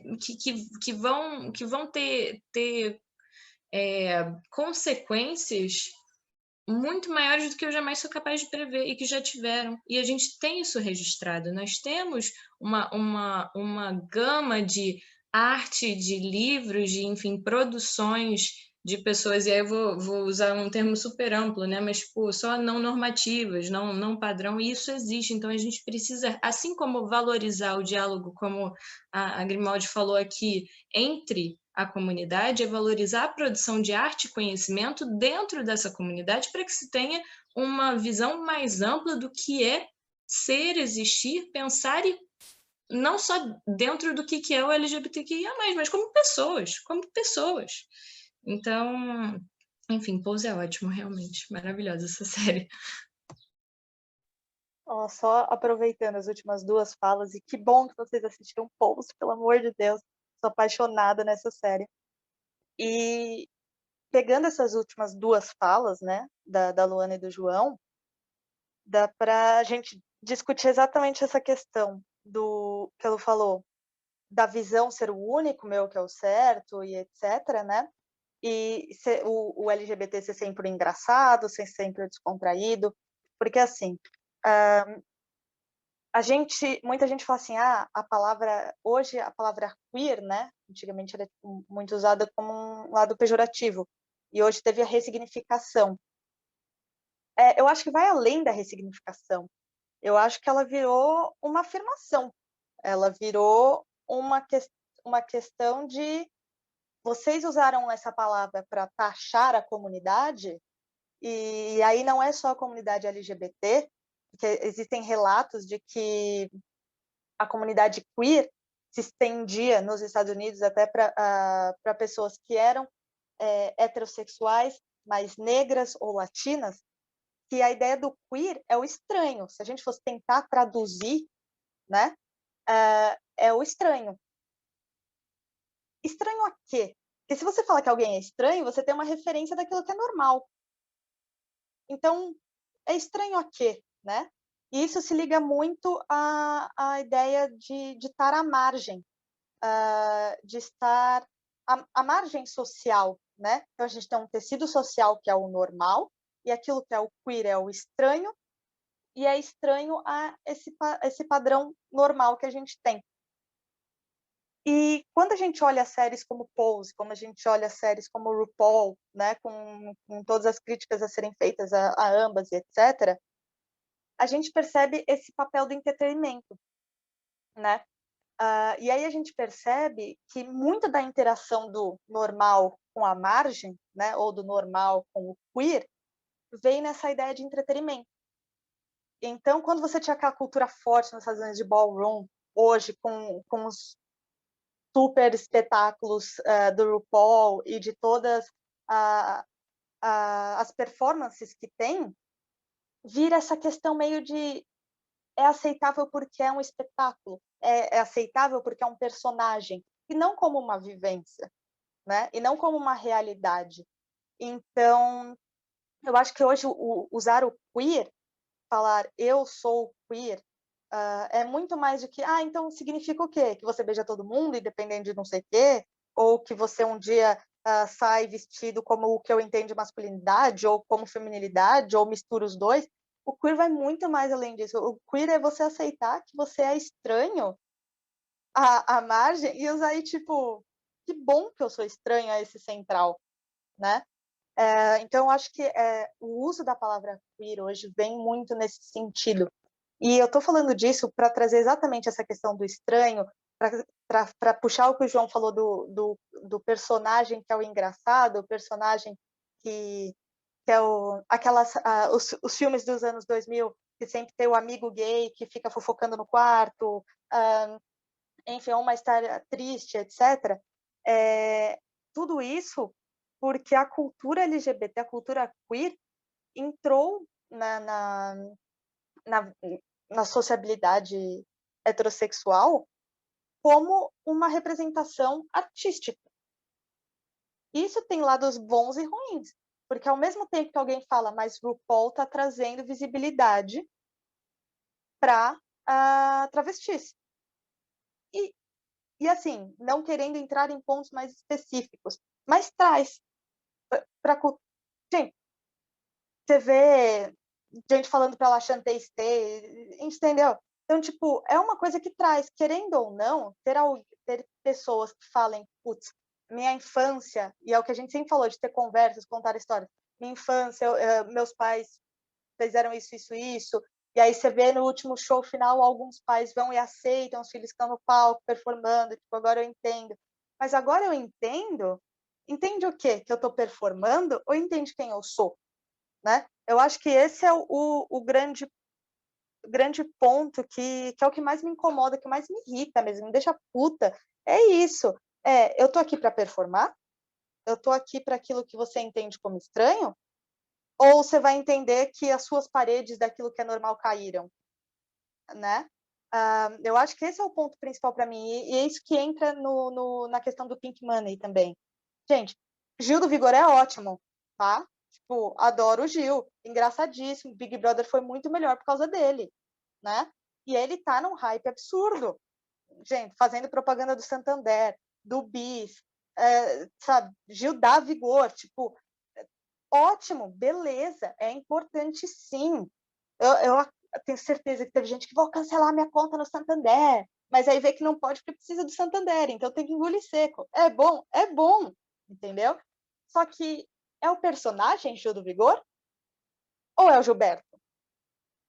O cara que tá lá, vivendo, amando, Porque aí depois ele foi super criticado porque transou com outro cara, né, depois do isolamento, e tá, mas você transou no isolamento. Ele, mas eu pedi PCR do cara. E aí virou... Gente, ele vive, ele é uma pessoa, ele não é só entretenimento. Então, eu acho que o Gil, hoje, é um jeito da gente ver. Existe o Gilberto, que ninguém fala, mas existe o Gil do Vigor, que está na propaganda do Santander, por causa dessa ideia de entretenimento. E, óbvio, volto a falar, existem seus lados bons, né?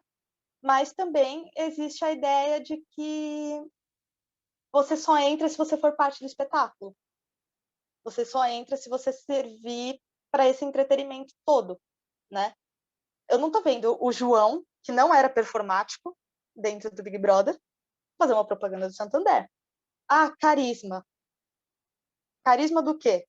De personagem? Entende? De entretenimento. E eu não tô falando que o Gil do Vigor em si é um personagem, mas muita gente encara ele como um personagem. Ele vive daquele jeito. Mas a pessoa fica, é só o Gil do Vigor. Mas se fosse no dia a dia, não pode. Que é o que a gente volta a falar lá do começo da interação das próprias letras. Quanta gente já não viu na balada o cara, sei lá, 2 caras gays, o cara até vai e pega o outro na balada. Mas na vida real, dá mão na rua e não sei o quê, o cara não vai com o gay afeminado. Ou o cara vai e até transa com uma mulher trans, mas não vai dar a mão na rua. E você não tá tomando hormônio, a barba crescer aqui, pronto. Entendeu? Então, assim, todas essas questões é muito do que a gente espera, e sem dar spoiler de Pose, pelo amor de Deus, para quem não assistiu, porque eu quero muito que assistam. Mas a segunda temporada trata muito bem também da própria sexualização do corpo trans, do exótico, de como o príncipe, eu acho que Pose traz muito isso, como a vivência trans é ou performática, através da história dos ballrooms, das performances à noite, quase a ideia dessas performances, quase a ideia de um bobo da corte, que fica ali fazendo uma palhaçada que nós não faríamos, mas estamos rindo e participando, e a gente aceita enquanto brincadeira, e ao mesmo tempo como a gente olha e tem essa sexualização, tem esse fetiche pelo exótico, pelo diferente, e é a história da homossexualidade. Inclusive, se alguém quiser ver sobre essa questão da sexualização, a história da homossexualidade no Brasil, e existe um livro com esse nome, História da Homossexualidade no Brasil,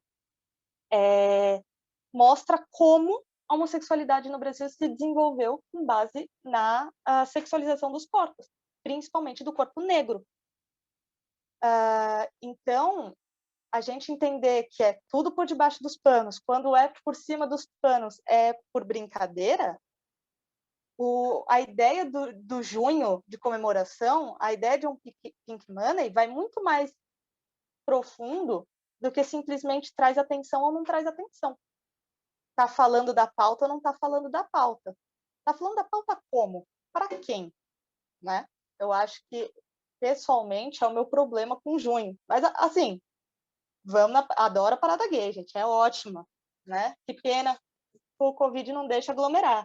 Mas, enfim, traz todos esses questionamentos que são ruins da gente pensar, que se dói em mim, com certeza dói muito mais em outras pessoas, né? Dói em mim como mulher cis,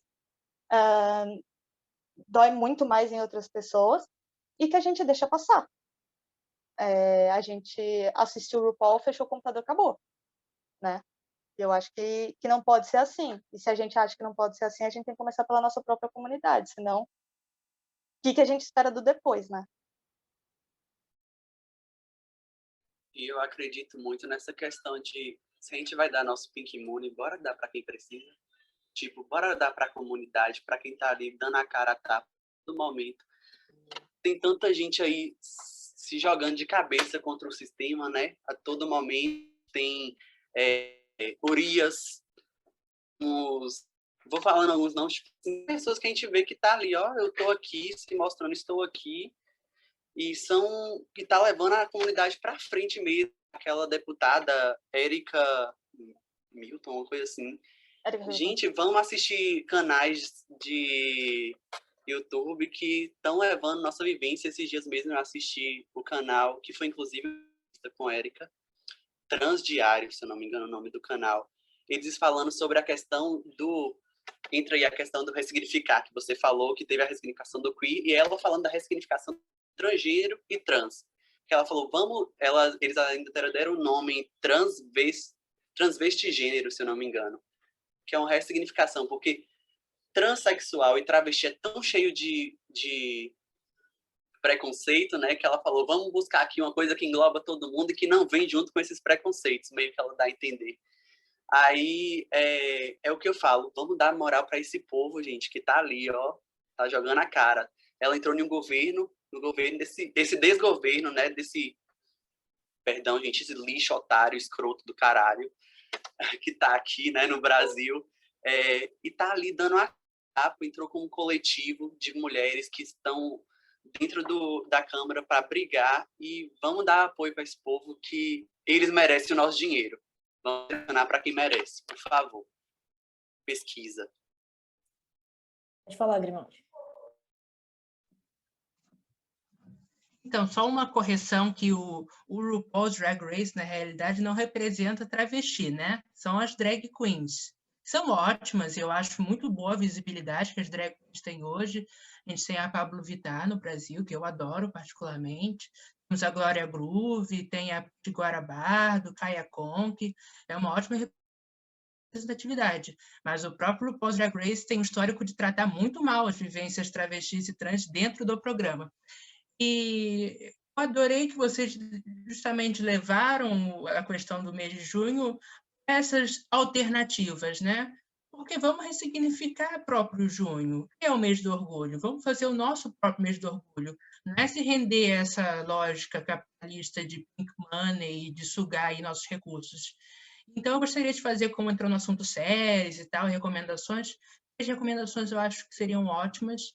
Em relação à série, eu também adoro Pose, acho uma série muito boa, mas eu gostaria de indicar a série Veneno, que é uma série sobre a travesti Cristina Laveneno, espanhola.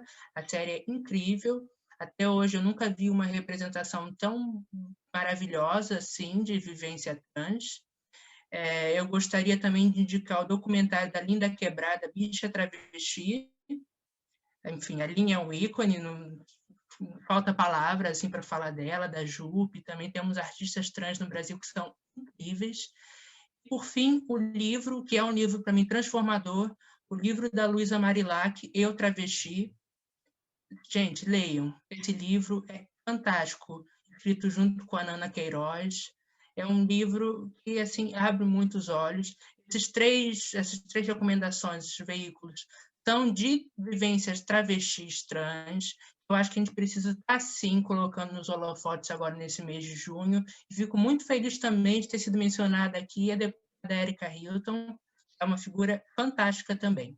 Então, vamos continuar empoderando nossos corpos trans, travestis, nossas vivências enquanto homossexual, bissexual, pansexual. Nossa comunidade é muito rica e tem bastante a oferecer em cultura, em política, em artes, seja lá o que for. A gente tem um potencial imenso, vamos continuar explorando e, enfim, dando o palco que nós merecemos, não só em junho, mas o ano inteiro, todos os dias.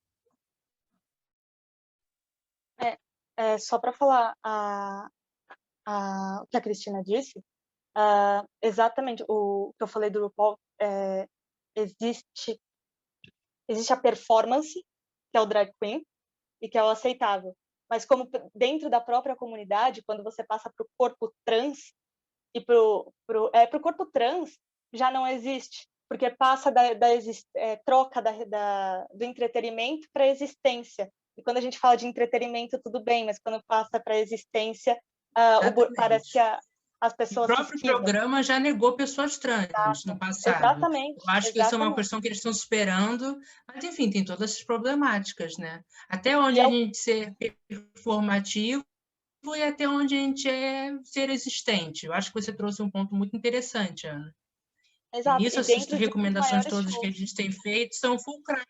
Compreendemos melhor essa relação nossa, né, enquanto ser LGBT. Nós não somos chaveirinho, nem, enfim, alvo de aplausos ou risos, nós somos pessoas complexas, e eu, inclusive, gosto muito do que a Luana trouxe aqui, de nós já conseguimos nos explorando, não só enquanto pessoa LGBT, né, mas enquanto pessoas não normativas. Eu acho linda a questão de ser queer, por exemplo, da própria marginalidade, abraçar o diferente, o estranho, o abjeto. Vamos ressignificar isso tudo, né? Porque nós fomos postas ali. Vamos agora Inclusive, ressignificar isso, vamos revolucionar, né? inclusive nessa linha de indicações, ah, acho que a gente falou de muitos nomes brasileiros aqui, né? E nomes ótimos. Além disso, na política também, e aí entra, obviamente, um viés político também, mas outra pessoa que fala muito das pautas LGBT hoje não tá exercendo cargo, mas fala muito, é a Transcomunista no Instagram. A página dela, a nível de conteúdo feminista, conteúdo comunista e LGBT, é uma boa página. E, além disso, em Portugal, o Fado Bicha. Não sei se vocês conhecem, mas o Fado Bicha, eu acho eles muito bons. Eu acho também o trabalho que eles fazem explorando um dos maiores legados, um dos maiores legados culturais de Portugal, que é o fado. O trabalho que eles fazem ali é sensacional. Porque quando a gente pega elementos culturais, como o fado é para Portugal, e o fado, enfim, gosto muito do fado. Então, quando você pega um elemento identitário de uma cultura tradicional e conservadora como Portugal e traz isso dentro de uma nova narrativa, de uma narrativa de denúncia, de uma narrativa de pressão, de uma narrativa de resistência, como faz o Fado Bicha, vai além da letra, né? Vai além da performance de palco, vai num símbolo nacional. E eu acho que é bastante simbólico o fato de existir o Fado Bicha. A gente conhece sempre, quando a gente chega em Portugal, não, existe o Fado de Lisboa, existe o Fado de Coimbra, e pronto, existe o Fado Bicha. E eles são muito bons. Então fica super a recomendação. E, tipo, sobre essa questão do Pokémon, é mais um desabafo aqui agora, é que eu anseio por um personagem bem construído, um personagem que, tipo, é isso que eu falei, é cansado de personagens estereotipados. Eu quero um travesti escroto que tá ali fudendo com a vida de todo mundo. Quero gay vilão, quero lésbica escrota, quero uma vida.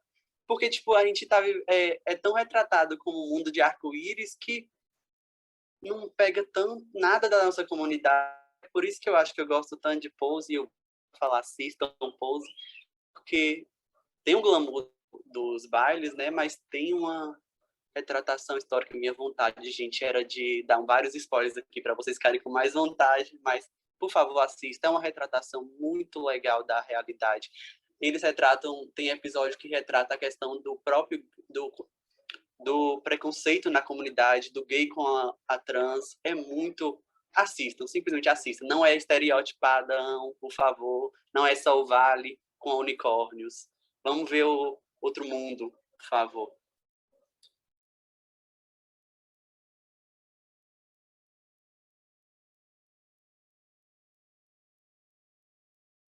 Como eu não fiz nenhum comentário sobre Pink Money, eu vou fazer um comentário aqui, mas bem breve.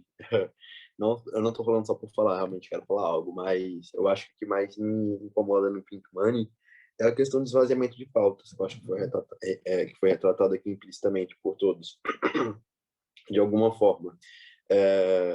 Exatamente, leva a pauta da LGBTs à frente de uma forma que a heteronormatividade decide e acaba por também, a partir disso, criar limites, porque você o LGBT retratado daquela forma, o LGBT tem que ser daquele jeito. É uma representação dos LGBTs feito por heterossexuais que vai acabar,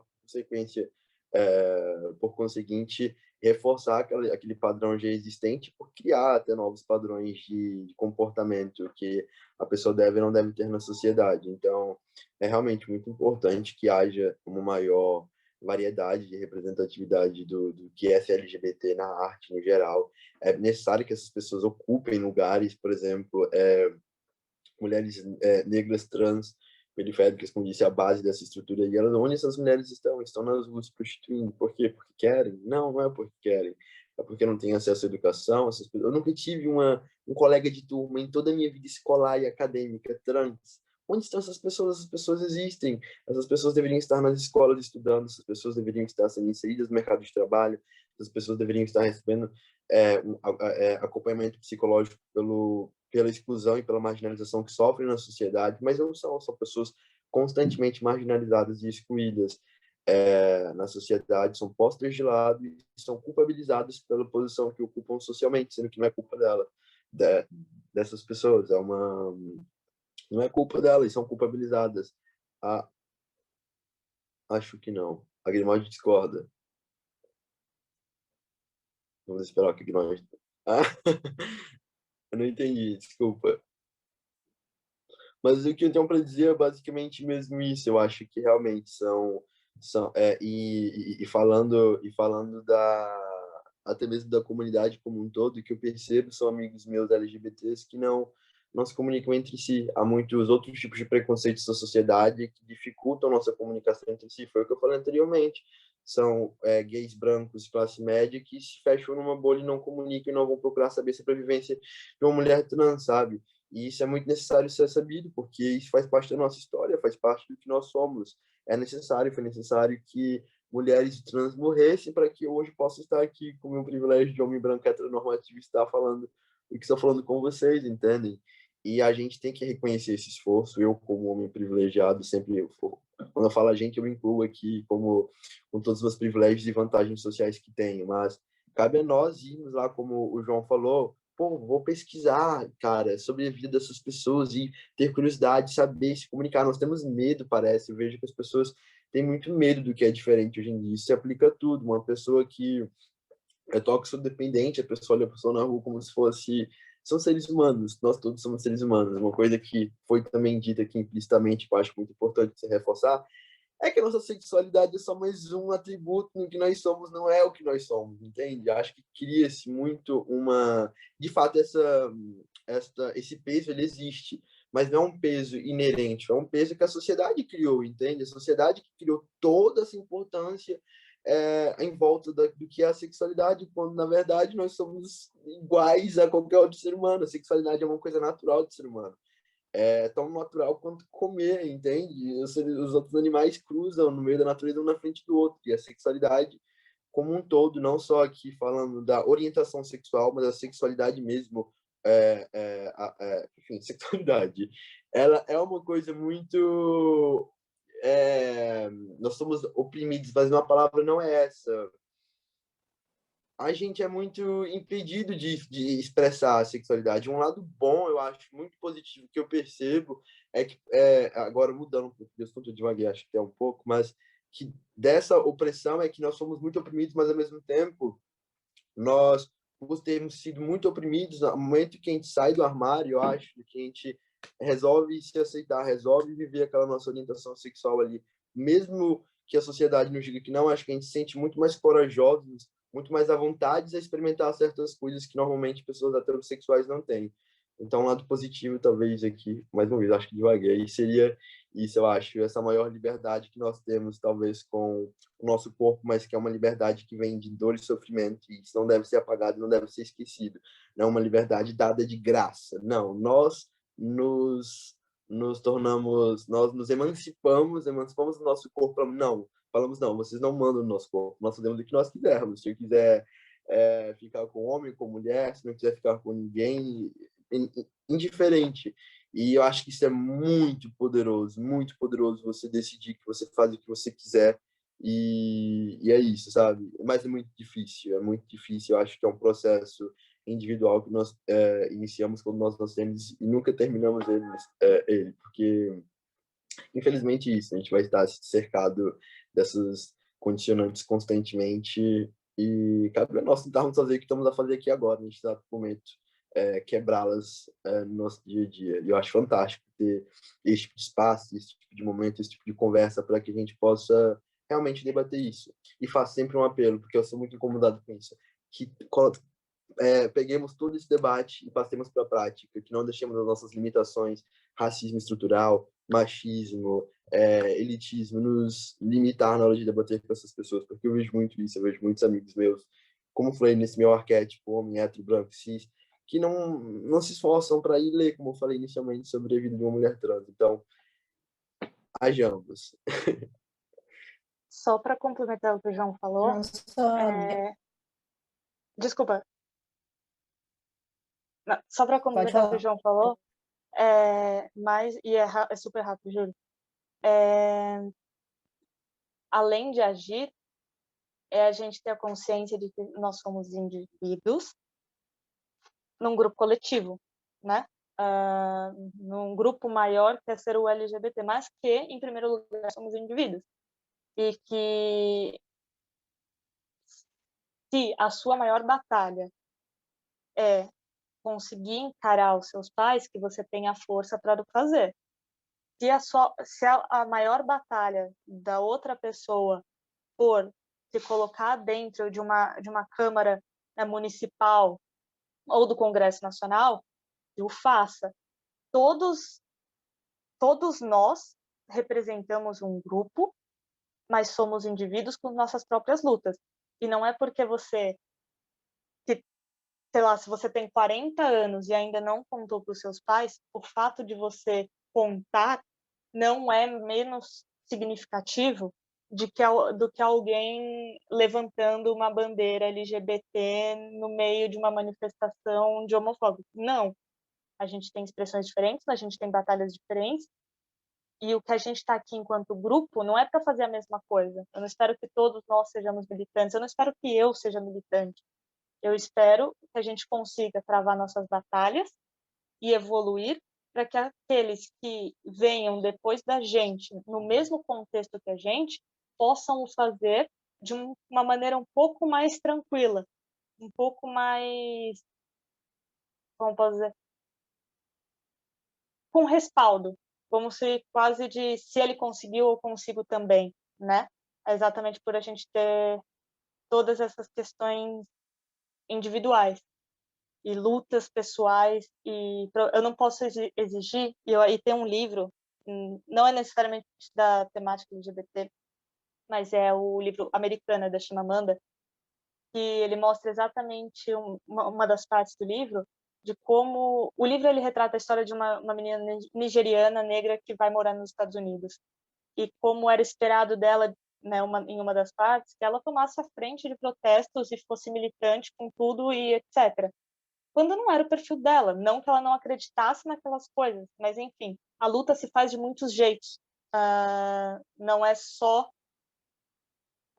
de um, não é só indo para a rua, a luta se faz de maneira individual, a luta se faz de maneira coletiva, ela se faz na rua, ela se faz dentro de casa, ela se faz com a gente, com nós próprios, no nosso dia a dia, e a gente só não pode olhar para trás, dar um passo para trás, assim.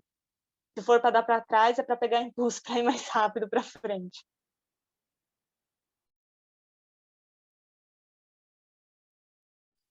Eu só ia falar que, além dessa questão da expressão da sexualidade, tem o que a Cris falou ali no chat, que é a expressão da sua identidade de gênero. Não só a sua identidade de gênero, mas também a nossa expressão de gênero, no caso. Porque a gente, no caso, vive numa sociedade que a nossa expressão de gênero, como nós nos vestimos, diz muito sobre como é a nossa identidade de gênero. E isso é bizarro, eu acho muito estranho, eu sempre achei isso muito estranho.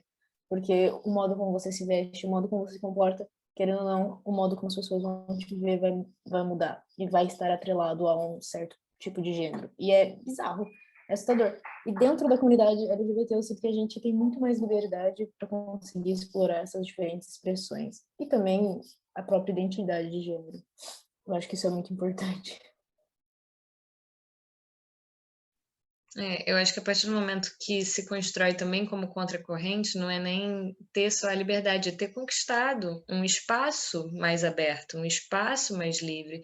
E quando eu penso, por que me faz sentido, por que eu quero que um mundo tenha essa diversidade mais coisas? Porque eu realmente acredito que é um mundo muito melhor, porque tem muito a acrescentar, a trazer à tona e a viver de uma maneira, como a Cris falou, e eu acho que é o ponto fulcral, né? Digna, dignidade. E aí, até para você discutir o que é dignidade, se você tem uma única visão sobre isso, e a nossa é muito baseada em mercado, em capital financeiro, enfim, é muito baseada em uma dignidade pautada num desenvolvimento econômico que eu acho enfurecedor e muito triste, porque é extremamente limitante, de várias maneiras. Então, eu acho que essa colocação que a Ana fez de nós somos indivíduos, a gente começa por aí, e como é que eu consigo brincar, e eu uso essa palavra porque, enfim, é o que faz sentido para mim, né? Mas como é que eu consigo brincar com a minha vivência e viver feliz dentro dela? Então, assim, são pequenas coisas em tudo, de tipo assim, eu tava achando muito engraçado outro dia, porque eu decidi crescer um bigode, só porque eu falei, eu lá vou viver minha vida inteira sem ter um bigode? Eu não, eu quero ter um. E foi simples assim, e isso seria um problema muito grande se fosse 5, 6 anos atrás. Acho que isso nem. Aliás, eu lembro que eu ri porque eu lembro que foi a primeira vez que eu pensei em ter um bigode. Eu falei, eu sempre tive, eu tô tendo um bigode desde que eu, sei lá, acho que tenho 6, 7 anos pelo menos. Então, como é que é triste, como é que é doido eu só ter me divertido com isso, de, poxa, deixa eu ver como é que eu fico com esse visual, deixa eu ver se eu gosto. Agora, por quê? Porque eu sou mulher? Como é que, como é que essas coisas se relacionam, né? Eu acho que é um pouco do que a Kai falou de a forma como a gente se apresenta. E ela tem essas marcas de gênero, às vezes até de sexualidade também, mas que não são artificiais. Mas é uma fronteira artificial muito difícil de cruzar, às vezes, muito difícil de perceber, às vezes. Então é isso, eu só quero um mundo onde as pessoas. Não é liberdade. É o que ela. O que, eu vou ter que repetir agora o que você falou, Cristina, mas é um mundo.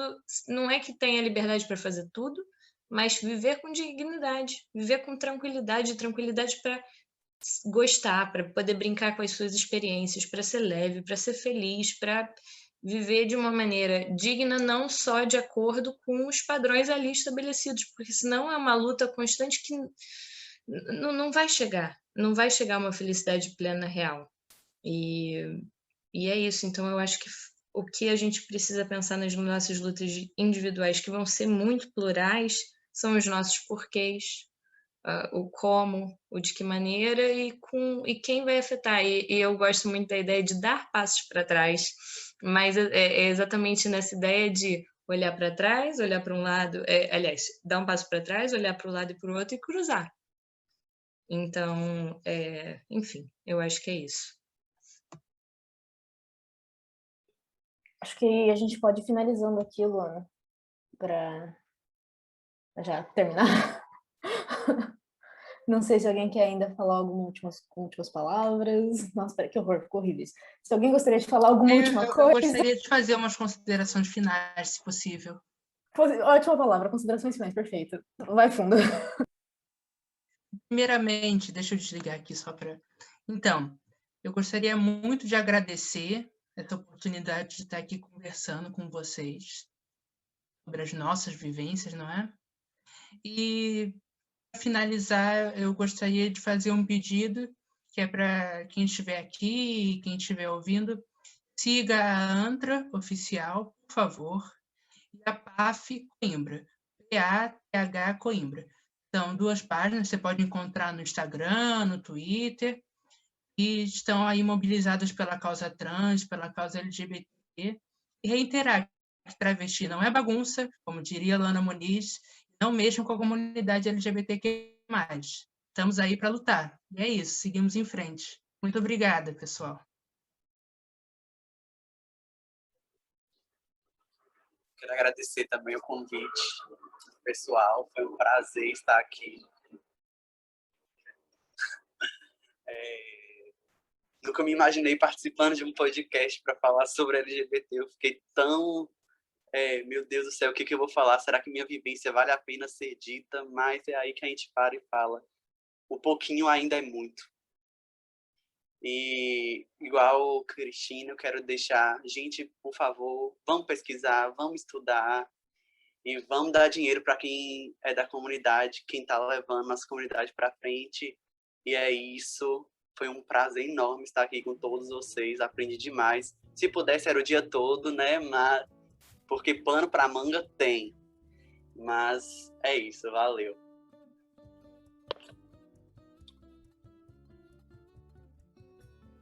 Gente, queria agradecer por todos vocês, por terem topado o convite.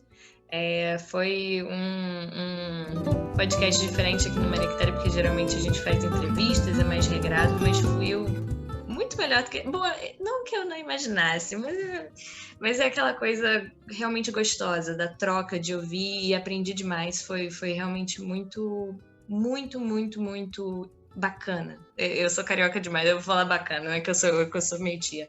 Mas é isso, muito obrigada pela presença. E a gente vai se vendo. Vamos nos ver e talvez marcar novos episódios aí, né? Não seria mal.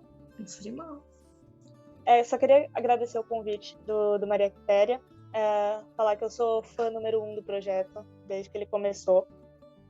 Espero que ele tenha ainda longa vida aí na Faculdade de Economia de Coimbra e que ele consiga estender seus bracinhos para outras faculdades também. Tratar de vários assuntos, não só da temática LGBT, mas tratar de vários assuntos. Trazer informação, trazer diálogo, bons momentos. Agradecer vocês pela conversa, pelo papo, pelas ideias. Acho que isso enriquece todo mundo mais um pouquinho. Quem aguentou ouvir até aqui também. E é isso, gente. Espero que em um mundo pós-apocalíptico aí a gente possa se encontrar, conhecer todo mundo pessoalmente, bebendo alguma coisa, né? No calor, de preferência ali onde João tá, em Salvador, que é bom demais. E é isso, gente. Obrigada mesmo. E boa sorte para todos nós, né? Obrigada, pessoal, por terem disponibilizado esse tempo para essa roda de conversa extremamente importante. Foi um prazer recebê-los no QuiteriaCast. E para você que escutou até aqui, muito obrigado por acompanhar mais um episódio do QuiteriaCast. Se você gosta desse conteúdo, gosta do nosso trabalho, lembra de compartilhar com os amigos e com a família. E lembrando também, importante, que agora nós estamos no YouTube, então joga lá Grupo Maria Quitéria, caso você queira nos assistir, assim como nos ouvir. Convidamos a todos que nos sigam nas redes sociais, no nosso Instagram e na nossa página do Facebook, de maneira que você possa acompanhar não só os podcasts, como todos os outros projetos do Grupo de Estudo Brasileiros Maria Quitéria. Por último, a gente também queria divulgar nossa vaquinha online. O grupo é independente, a gente está tentando se institucionalizar junto da faculdade e, para além disso, os nossos eventos, os nossos projetos, às vezes têm custos. Então, se você puder colaborar com a gente nesse sentido também e quiser, sinta-se muito mais do que bem-vindo. E, desde já, muito obrigada. E não se esqueçam de comentar e opinar sobre o que aprenderam com esse episódio no post do Instagram do Maria Quitéria. Então é isso, galera. Muito obrigada por terem ouvido e a gente se vê no próximo episódio do QuiteriaCast. Até lá!